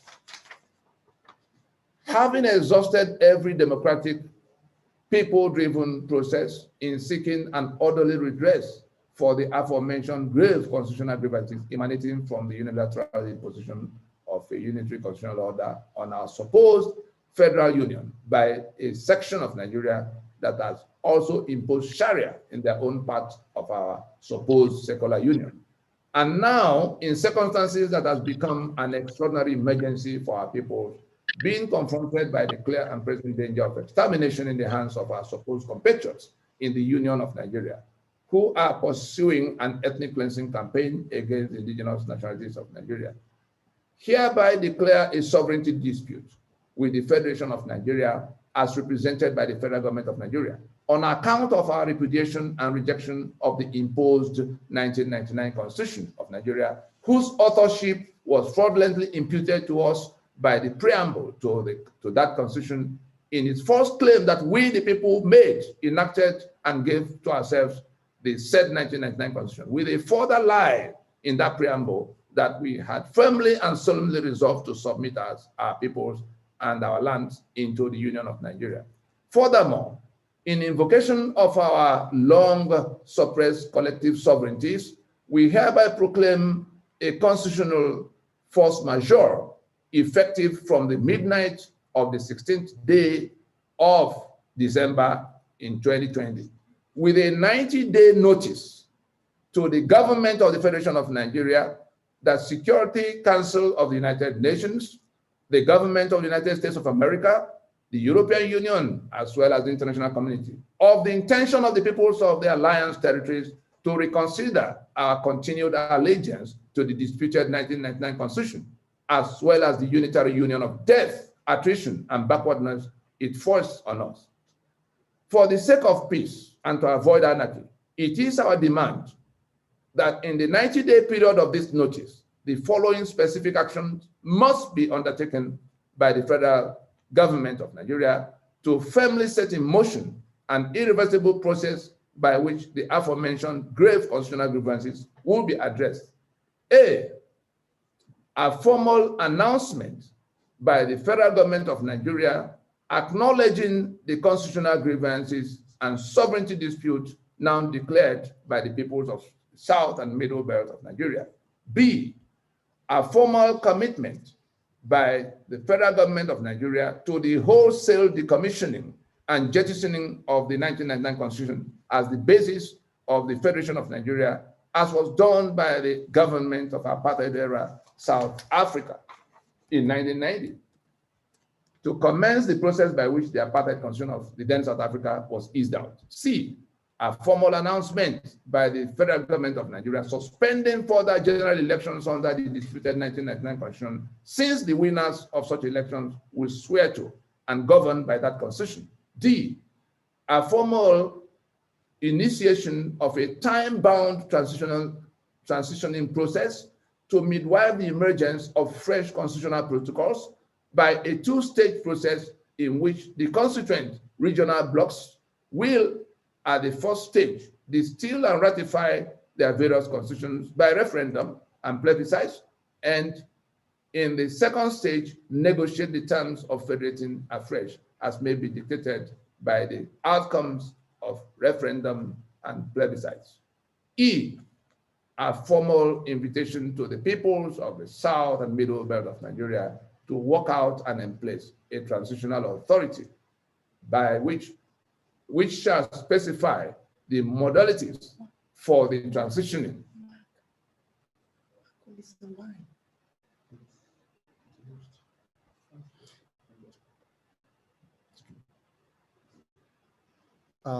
Mark Olise, please, could you unshare your screen? And host, please, could you make sure that no one else has the access to share screen for the duration, except us here, please. Thank you. I take the last one again. E, a formal invitation to the peoples of the South and Middle Belt of Nigeria to work out and in place a transitional authority which shall specify the modalities for the transitioning process, including the composition and mandate of the transitional authority, as well as the time frame for the transitioning over and other ancillary matters, just like South Africa did with apartheid in 1990.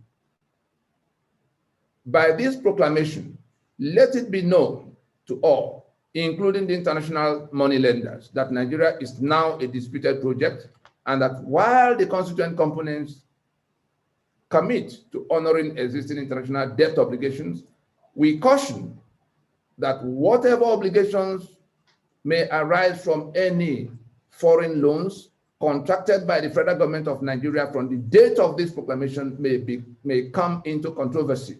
Similarly, all loans contracted by the federal government of Nigeria containing any clause that may cede the sovereignty of Nigeria to any or any part thereof in the event of a repayment default shall be disputed as illicit and in breach of the sovereignty of the federating units.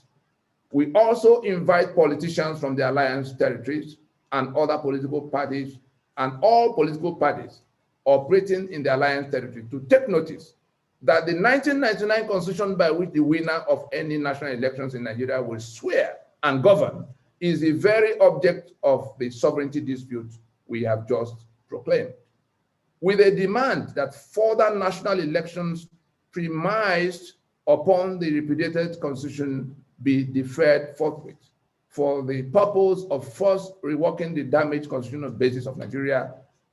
It is therefore our expectation that you will stand with your people, that's the politicians and the political parties, will stand with the people you claim or seek to serve as politicians or political parties in their current resolve to wind up the operation of the 1999 Constitution and extinguish the source of their misery.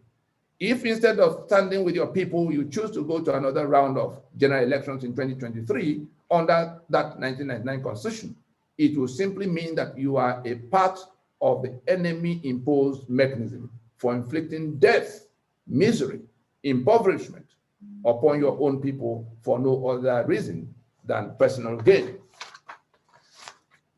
The signatories to this proclamation commit themselves to providing a detailed proposition for undertaking the fundamental reconfiguration of the damaged constitutional basis of Nigeria. In this regard, the signatories adopt and incorporate the MNN Alliance's November 16, 2018 open memorandum to President Muhammadu Buhari on the restructuring debate, reported in Guardian newspaper of November 18, 2018, as an outline of our prescriptions, issued this day, this 16th day of December, year 2020. I thank you for your audience.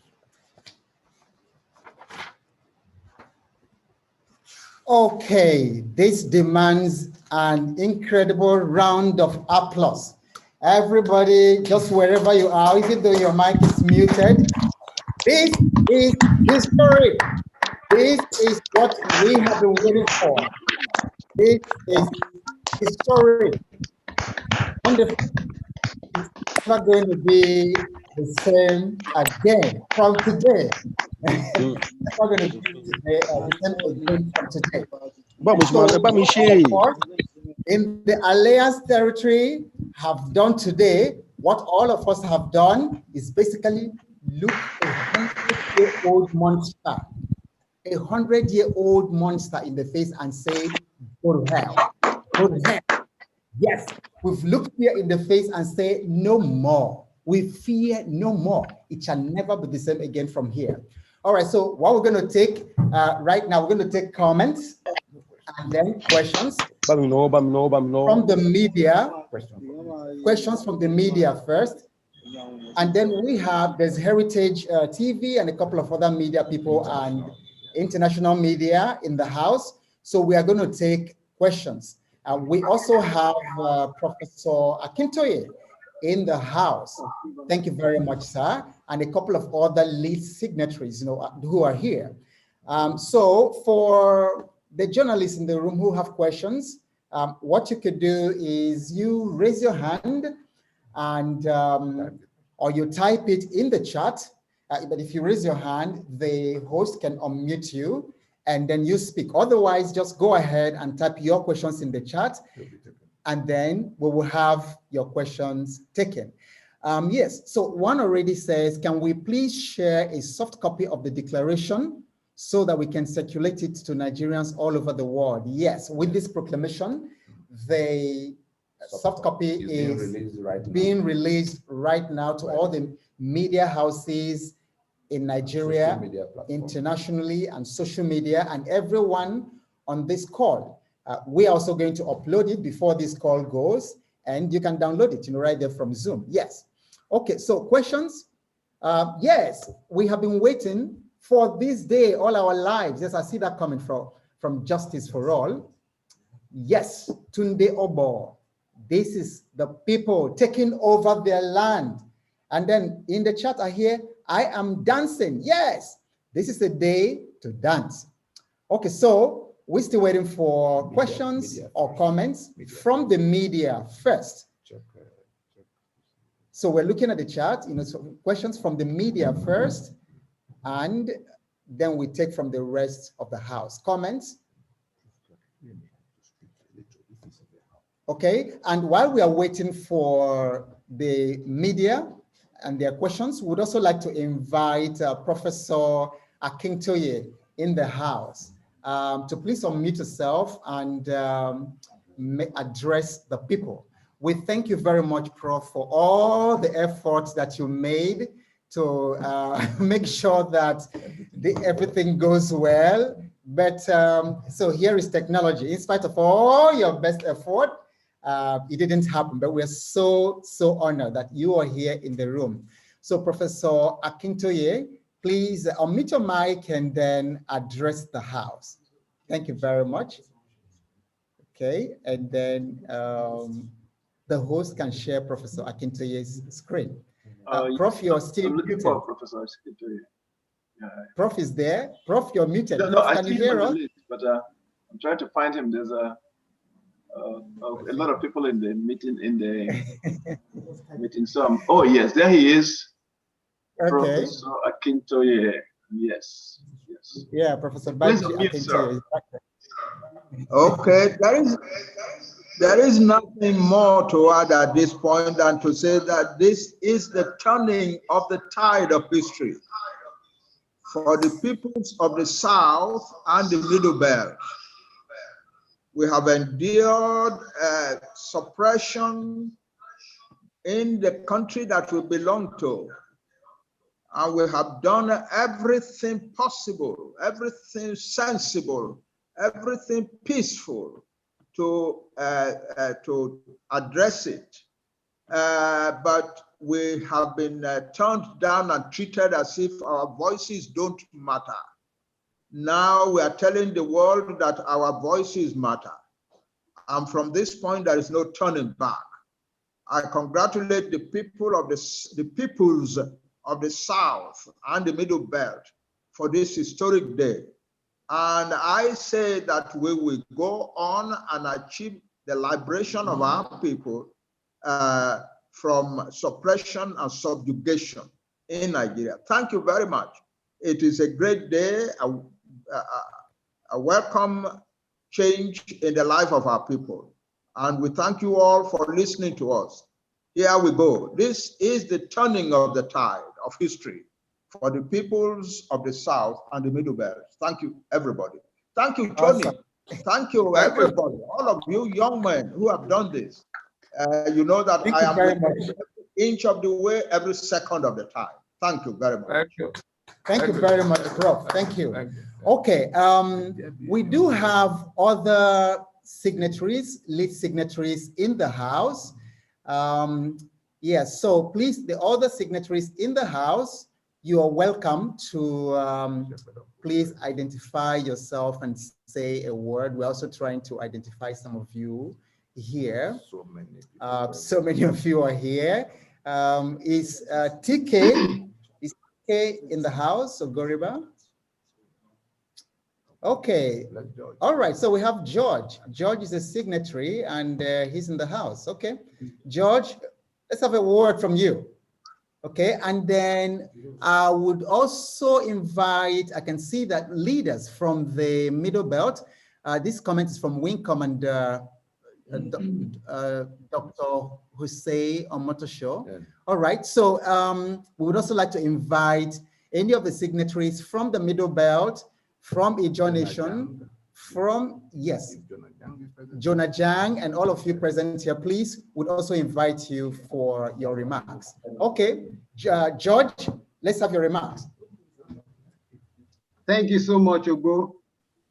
This is really a great day for everyone.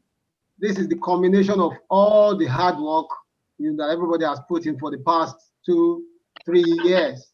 And it's great to be here to witness this. I'm very, very optimistic. I'm very, very happy. I had always known from the beginning that victory is ours. And we have shown resilience, we have shown patience, we have shown understanding, but the people we are dealing with are actually totally deaf and dumb. So since they are deaf and dumb, this drastic action that is legal, that is totally according to the dictates of the United Nations, is extremely welcome. Now we are in the driving seat. I congratulate everyone. Thank you. Okay. Thank you very much. Thank you very much, George. Okay. Uncle Fred Agbegbe. Is Uncle Fred in the House? The chairman of the Movement for New Nigeria Alliance. Can we have your remarks? Okay, Middle Belt, the Middle Belt signatories from Middle Belt. Any of you here, please just Type in the chat and let's have your remarks. Okay. Is Commodore Ikiwe, Ebitu Ikiwe still in the house? Commodore Jonah Jang. Professor Turaki, I saw you. No, please, I can't hear a word again. A little while ago. Can you still hear me? Or is it just Hajanike that can't hear me? I'm hearing you. Okay. Hajanike, maybe it's your internet. All right, let's see. Okay, we have actually Wing Commander Jose Omotosho joining us all the way from Australia.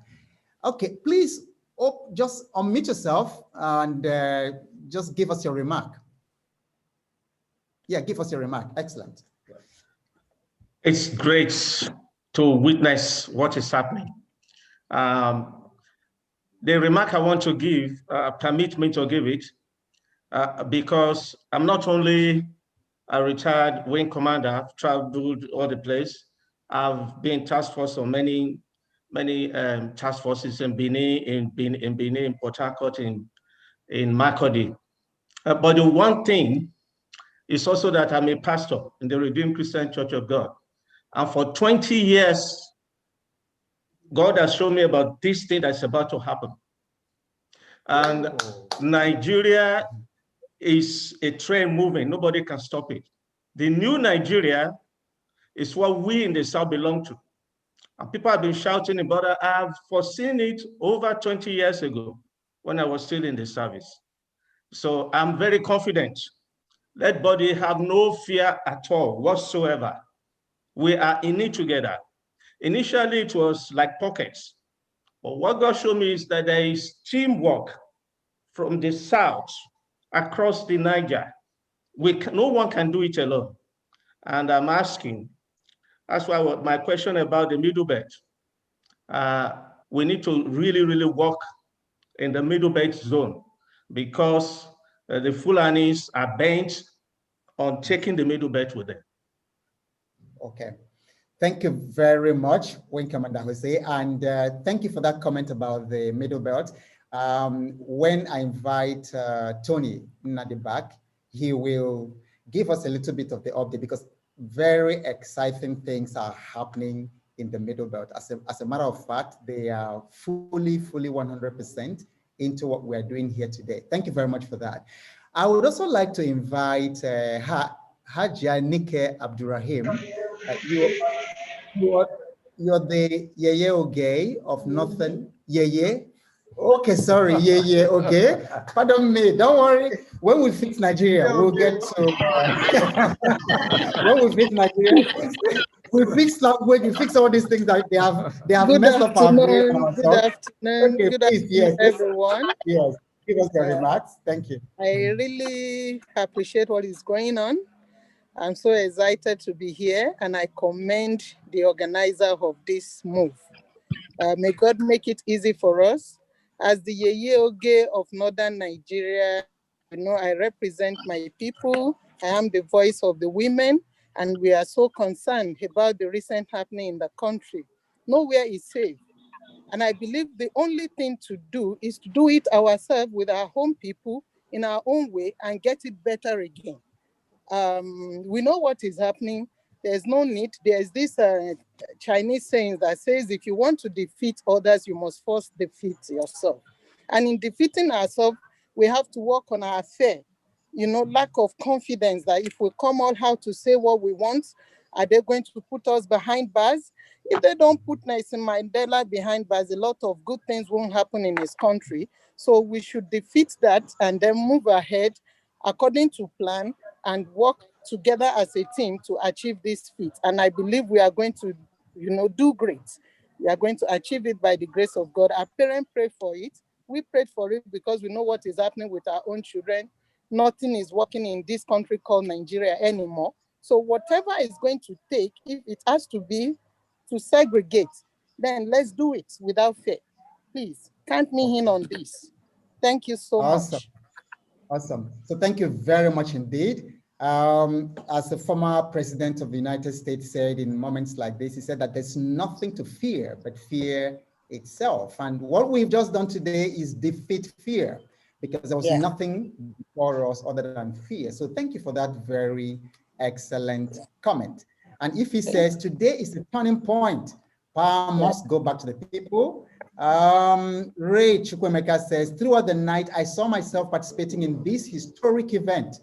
I am most grateful to God for allowing me to see this day. All right, do we still have any other late signatory in the house? Would like you to, yes, I think I just saw Reverend Palm. Yes, Reverend James Palm, please, your remarks. Please unmute yourself. Johnny, please unmute Reverend Palm, and let's have your remarks, sir. Awesome. Oh, we can hear him. We can hear him. He's speaking, but we can't hear him. Please unmute him and then let him unmute himself.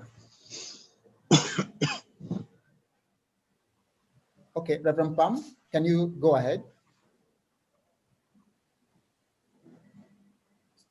Okay, we're still having some audio challenge with Reverend Palm, who also happens to be one of the lead signatories from the Middle Belt.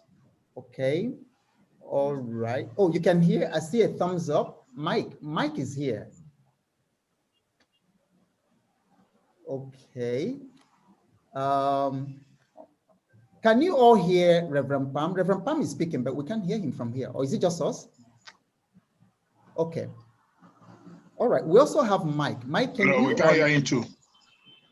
Okay, Mike, can you unmute yourself and give your remarks? I think we also have Mike, who happens to be a signatory as well.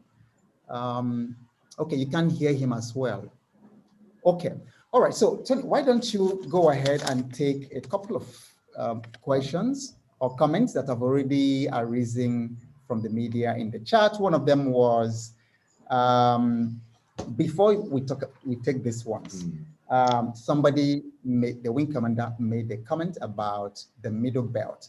Can you give us some update, not just the Middle Belt, but the other parts of the alliance, how everybody, and I know in the past couple of days, you've been traveling all over the whole place and engaging. Give our people a sense of the level of deep engagement that, because it's easy to think that it's just people on this call, you know, and maybe a few other people. Just give us some idea about the deep engagement with the people, the owners of the land that has happened in the past couple of days. Right. The what we see today is a culmination of a 21-year journey that began right in 1999.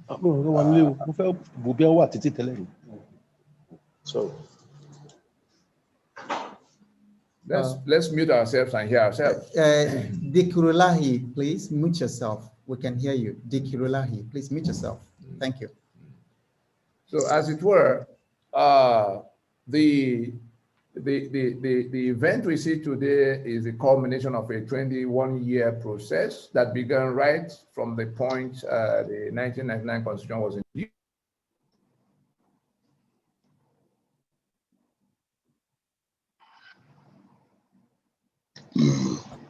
Collapse of the 1960 consensus, 1966. And it came in 5 phases that is now at the terminal phase. This is just the concluding part of the terminal phase. In the first phase, we had to get the nationalities of Nigeria to sit down and examine their situation and the options are available. That was how PRONACO came. We went around the whole country. NADECO, yes, was successful in getting the soldiers out of government house, but the constitution by which we had to go to that democracy was not settled. And so the soldiers succeeded in, enforcing on us fraudulently the constitution they made in 1979 through all kinds of underhand processes from 1975. And so it was a matter of engaging the problem for what it was. And so we said all the structures created by Nigeria since 1966 by decree will not be the basis of any discussion. It's the nationalities that will have to, the Yorubas, Yoruba, the Ijaws, Ijaw, the Ogonians, Ogoni. And that was how the conference of 2005, the PRONACO that happened between 2005 and 2006 came into being. We will recall that at the time we were going around the country to, invite people into these nationalities. It took 3-4 years of intensive, engagement with the nationalities. In 2004, it came to where we announced that we were going to have a meeting of the sovereign components of Nigeria to examine the options open, because the country was going down. And so Obasanjo was president at the time. What did he do? He went on national broadcast to say that we were committing treason if we called a meeting of the owners of Nigeria. Well, that challenge simply drew out more people in support of what we're doing. And it came to where he had to change his own, in an attempt to get ahead of the initiative. That was how Obasanjo set up the McCarthy Committee in December of 2004 to work out what became the 2005 conference. Well, our quarrel with all of what they were doing at the time, for which reason we wanted to do it by ourselves, is that the task of deciding, the right and prerogative of deciding the union agreement, which the constitution is exclusive to the constituents. The sovereign constituents of Nigeria are the only ones who can determine whether they want to be in a union, and if so, on what terms. Those are two separate questions. And that's why you see the constitution starting with the preamble, we the people have solemnly resolved to live together. That's one subject matter. And then the other one is making and giving unto ourselves a constitution. That's another subject matter, like the memo and articles of a company. Now, yes, we discussed all the way to 1960, from the time the British were planning to leave. But that agreement, union agreement that was reached in Lancaster House, that Nigeria shall be a federation of autonomous regions that will have control and ownership over their assets, contributing for the upkeep of the center, and generally, a secular union. These were fundamentals. And to tell us how far we have departed from those fundamentals, from the time we abandoned what we agreed in 1966, it will be recalled that these killings happen in the Middle Belt today over, from elements that seem bent on a jihad. The Willings Commission, as at the time independence was being negotiated, quite apart from the question of being a federal union and being a secular union, Ahmadu Bello, who was a leader of the northern region of the time, wanted Sharia, for northern regions. And so it was a matter of fundamental compromise for the Sharia to be removed, because the Middle Belt, Joseph Tucker and others who didn't feel that the people of Middle Belt could become part of that north that would be governed by Sharia. So the Willings Commission did draw up a compromise in which Sharia was removed and a penal code in place as the basis of Middle Belt that could have been a region of its own at the time, becoming a part of Nigeria. And so when in year 2000, that fundamental compromise was toppled and Sharia imposed, it simply amounted to a secession from the secular union. And these are all the kind of things that changed, for which reason it was the contention of the nationalities that it was their exclusive business, like the owners of a company have the exclusive right to make their memo and article. It's not the hired management of a company that makes a memo and article. That is what it sounds like when National Assembly begins to say that they want, or the government begins to say that they want. So we went on from PRONACO, we agreed on what we could do, we had a draft.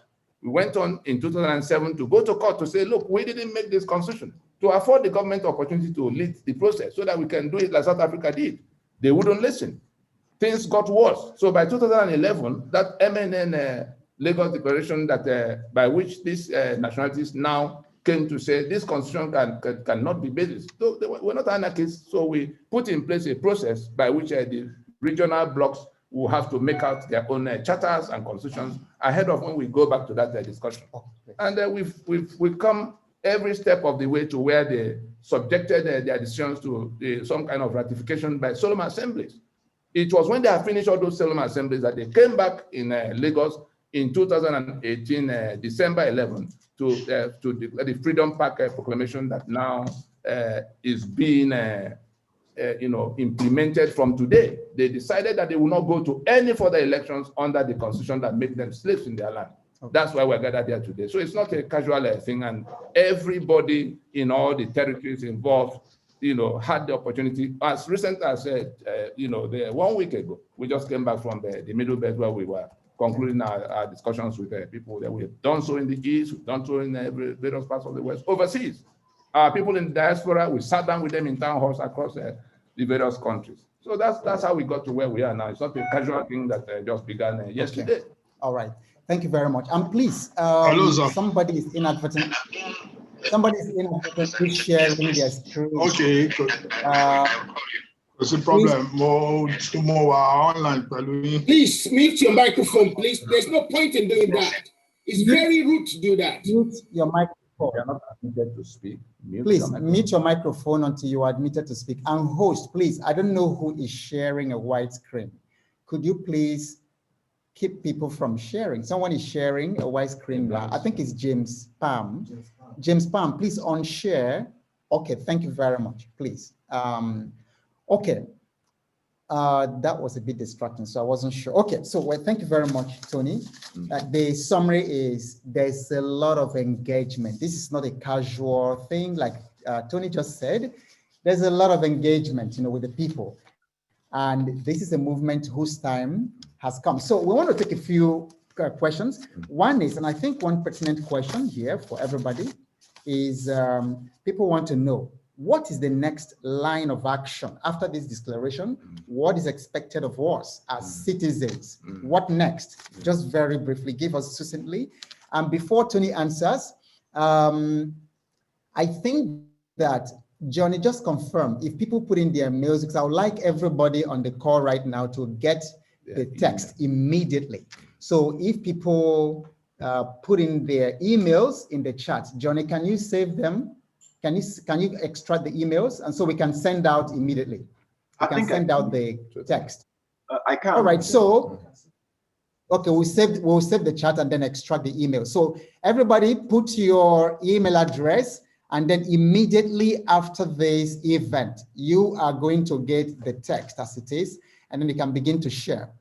Ademola Akintoye says, Engineer Akintoye says, we, the indigenous nations within the fraudulent determined confines known as Nigeria in the South and Middle Belt, must all now fully cooperate in all possible facets of human life, security, economy, policy, etc., to establish our sovereign will. All right, very good, excellent message. And that is why we are here today. So briefly, what next? Right, before I go to that, before I go to the what next, Professor Akintoye and the rest of the leadership of the alliance. Ibrahim, had just, send message, Mr. Ibrahim, can you mute? I just muted him. Host has just muted him. Man. Please let it be noted that this proclamation will be on all platforms, on Facebook, everywhere people can on Google, everywhere people can find information. It will be all over the place. There are millions of people already taking it on to spread. Our task is to take on it and spread it further. The leadership of the Alliance mandates me to announce to us that this proclamation of today, this sovereignty dispute proclamation of today, will be presented to the President of Nigeria, will be presented to the UN, will be presented to the US and European Union, and all of those who might be asking what's going on in Nigeria. And the various regional blocks in Nigeria, they have their all kinds of leadership. Everybody will have to, those who are fed up with Nigeria, those who are fed up with Nigeria, who now want to become countries of their own, this data will be presented to them to examine whether the answer to their problem is there. Those who want Biafra, those who want Odua Republic, those who want restructuring, those who want resource control, those who say there should be good governance. The young people who went out to the streets the other time, this document is now in your hand. Everything you complained about, SARS and the police that shoot, the army that chase you around and leave the criminals and murderers from afar, all of the electricity you don't have, all of the quota system that put mediocrity ahead of excellence in your country, all of the infrastructure that will never be there because of exclusive lists, everything that has turned your life to what it is now, in which you are running to various parts of the world to become slave again all over. This document is in your hand. The solution to that situation is in this document. If we put our hands on it and insist on taking back our sovereignty that have been hijacked by Nigeria for 60 years and more, we'll get to that destination we seek. We only need to stop those who renew the life of the Constitution. The winner of any election, for those who may be saying, oh, let us go election and get it all right. The winner of any election will have to govern by the 1999 Constitution, which creates all these situations, like apartheid constitution is worse than apartheid. Now, the only way that constitution has survived for 21 years is that the life is renewed every 4 years by elections. Luckily for us, only political parties contest elections. And what happens is that because of what they get from going to contest the election, the senators, the governors, we know what they take home. The governors take billions every month. The senators take 50, 60 million, House members, everybody, managing Nigeria under this constitution that breeds corruption and protects the beneficiaries of corruption comprehensively beyond our reach. The only reason they want the constitution to remain the way it is, even in the midst of all our consensus, is because of that personal gain. And so it is within our reach, the rest of us, to insist that the political parties must close shop at this time. That's the only task left. Let us take the document, digest it, take it to our communities, take it to everywhere. Those from Nigeria who are stranded in all parts of the world, we travel quite around the globe, and we see our people slaving away the second time, being killed like people without homelands, just because their country is not working, for a country that sells 3 million barrels of crude oil. So we are saying that it is within our reach. What we have to do is to digest this information and spread it amongst our people. The action we need to take is to insist that the political parties must shut down any further preparations towards any elections, must close shop, so that we can go and rework the constitution by which the winner of any elections will have to go. If we do this, it won't take us 3 months to get to the end of all these problems. Absolutely. If we fail to do it, they will drag us to another election, have another 4 years, and we'll have ourselves to blame if they get another 4 years. God forbid, because what has started, we're going to complete. Okay. Right. So there's just one comment. Just one very brief comment, Tony. I still want you to address this because it's coming up again. And then please just very, very briefly so that we can round off and then send it and people can start running with it. Right. Now, the question is, what is the next line? What can we do? Then somebody actually expanded on it. He said, suppose the Buhari or this government comes up with resistance and then they are whatever. What's that? They don't want this to end, just us talking about it. So what is the next? The owners, the right to self-determination is inalienable, according to the UN instrument on the subject. The remedy available to Nigerians today in all of what they are suffering is in self-determination. The constitution we have on the table today was imposed in negation of our self-determination. Okay. And what we need to do, what we need to do right now is to insist that this constitution cannot be basis of the union going further, and therefore anybody discussing election in your neighborhood is telling you, I want you to remain the slave you are. I want you to be available to be killed. I want you to operate without electricity. I want mediocrity to continue to rule over your excellence.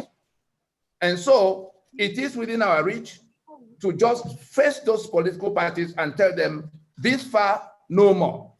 To close shop. We don't need to go to any far place in all the street corners where they operate. The only reason they are there is that they are planning to take their turn in this robbery enterprise that Nigeria has become under this constitution. Nigeria has become a criminal enterprise. All right, so I want to thank you very much, Tony. One last item.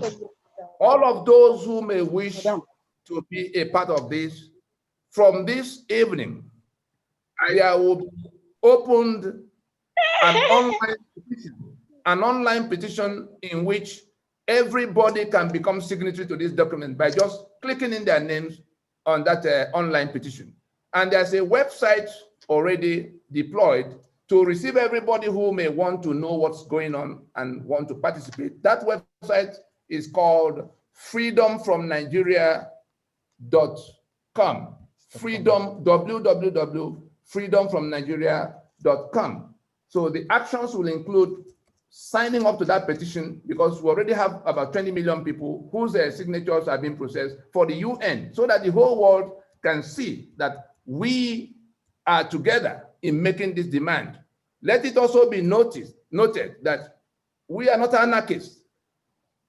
Our quarrel is not with the government. We are not asking them to leave government house. The 5 points of demand center around a plan for transitioning, an orderly transitioning away from the constitution of death towards the constitution of life, as we may determine in our sovereignty, in our right to self-determination. And therefore, just like South Africa did, before somebody comes saying that we want to come and take over, we are not interested. No, anybody who is interested in going to government house under this constitution is a criminal that his own people should try to stop from going to sell him to the enemy that wants to keep everybody in bondage. And so it is a matter of asking that we go the option Frederick de Klerk adopted for apartheid South Africa in 1990, to agree that we have not made a constitution, to agree that the one that is imposed is not working. Luckily, the National Assembly a few weeks ago owned up to the reality that the question of constitution making is beyond their powers. If the Vice President of Nigeria in late September raised an alarm that the walls of Nigeria are cracked, we went on 2 days after to tell the country that those cracks are coming from the damaged constitutional basis. We're all trapped in that house. If we do not take this action when we can, that house will deteriorate progressively to when it falls on our head. And remember that the UN rapporteur that came in 2019, September, did turn in a report that the constitutional arrangement is like pressure cooker for injustice, and that it has become a danger to the global community. 200 million people that will be seeking refuge if Nigeria, erupts. We are in a position to stop that. It is within our reach to solve this problem, and we can put our hands to it and deliver an outcome in a matter of months. Okay. All right. So I really want to thank every one of you, all the lead signatories to this proclamation today, and everyone who's been here. Again, if you haven't put your email on the chat, please do that, so that immediately after this, I'll show you that within 10 minutes after we end this proclamation, you are going to get the PDF copy of the proclamation. And I want to thank all of you who have come for this historic event and then who have stayed on, and to let you know that the engagement continues. The Alliance, there are different groups, and Tony is quite accessible. I've also seen Daughters of the Truth here, and a couple of other people. I've seen Heritage Television there. They have a YouTube channel that's got a lot, hours and hours of dozens of hours of materials that Tony has put up there with Heritage Television. So you can also check them on YouTube and check their website. And then there's also the Lower Niger Congress Media YouTube channel. There is also the Facebook, where you can hear a lot more. Okay, so let the conversation continue. Hello. Ilanomo Odua. Hello. Website. So let's continue all this engagement, and please always come back, to us and come back to Tony. To the website. And to the website. It's an interactive one. People will yes, exactly. To keep engaged. And so I want to thank all of you for being here, and the conversation continues after this. Thank you very much indeed. God bless you. And thank God for this historic event that has happened today. And God bless you. You hear from us as soon as it's important to hear from us again. Okay, bye for now. Can we put a couple of questions up? Because I've got some few questions that need to be addressed, please, if possible. Oh, yes. It's from Heritage TV. That's correct. It's from Heritage Television, because my partners in the UK are waiting for me to address these questions, please, if possible, only if possible. Let's do it this way. We can move on to the Heritage TV UK as you synergize with the other media houses for a program to dissect what has been put on the table. The draft is already sent to your outfit and the other journalists and media houses present. Let us allow the other people to go, and then let every town hall, let every gathering everywhere, be centered on discussing this grand proposition that can solve this problem and end this bloodshed. Thank you all. Thank you all very much, and thank you, Johnny. Thank you. Thank you. Would you let Heritage ask for UK, please?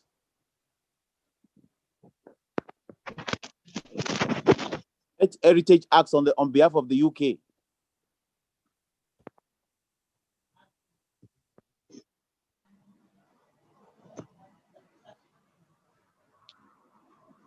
Hello, Johnny. Yes. Hey, Johnny, how man? Good. Hey, Austin. Okay. How are you? Pretty good, pretty good. It's good to see you. Good to see you too. Yeah, we are making progress. Oh yes. Oh yes. Austin, how are you? Hello, everybody. Good afternoon.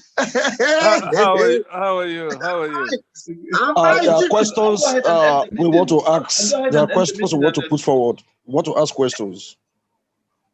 We want to ask questions. If you want to ask questions, come on, let us go and digest this. We want to ask questions. There are fundamental questions we choose to put forward to the organizers of this program. There are fundamental questions we want to put forward. The meeting has ended. It's very, very fundamental. The meeting has ended. The meeting has ended. We're going to start question time on Heritage Television. Let's go digest that one. And digest the material, please. Yeah, let's go and digest the material. A good student, when you're given a document, you digest it before you ask questions. There are fundamental questions we need to post to the person. So go and read it. Read what you have in your hand. There are technical issues that need to be brought forth. Read the proposal. Hold on, let him ask his question now. Ask your question. Ladies and we need to ask questions. Ladies and gentlemen, need for clarification and education. Let us listen to his question now. Let's hear him now, people. Please go ahead and ask your question. Let's hear it. My question goes thus. Okay. With my questions go thus. Now, with this beautiful declaration.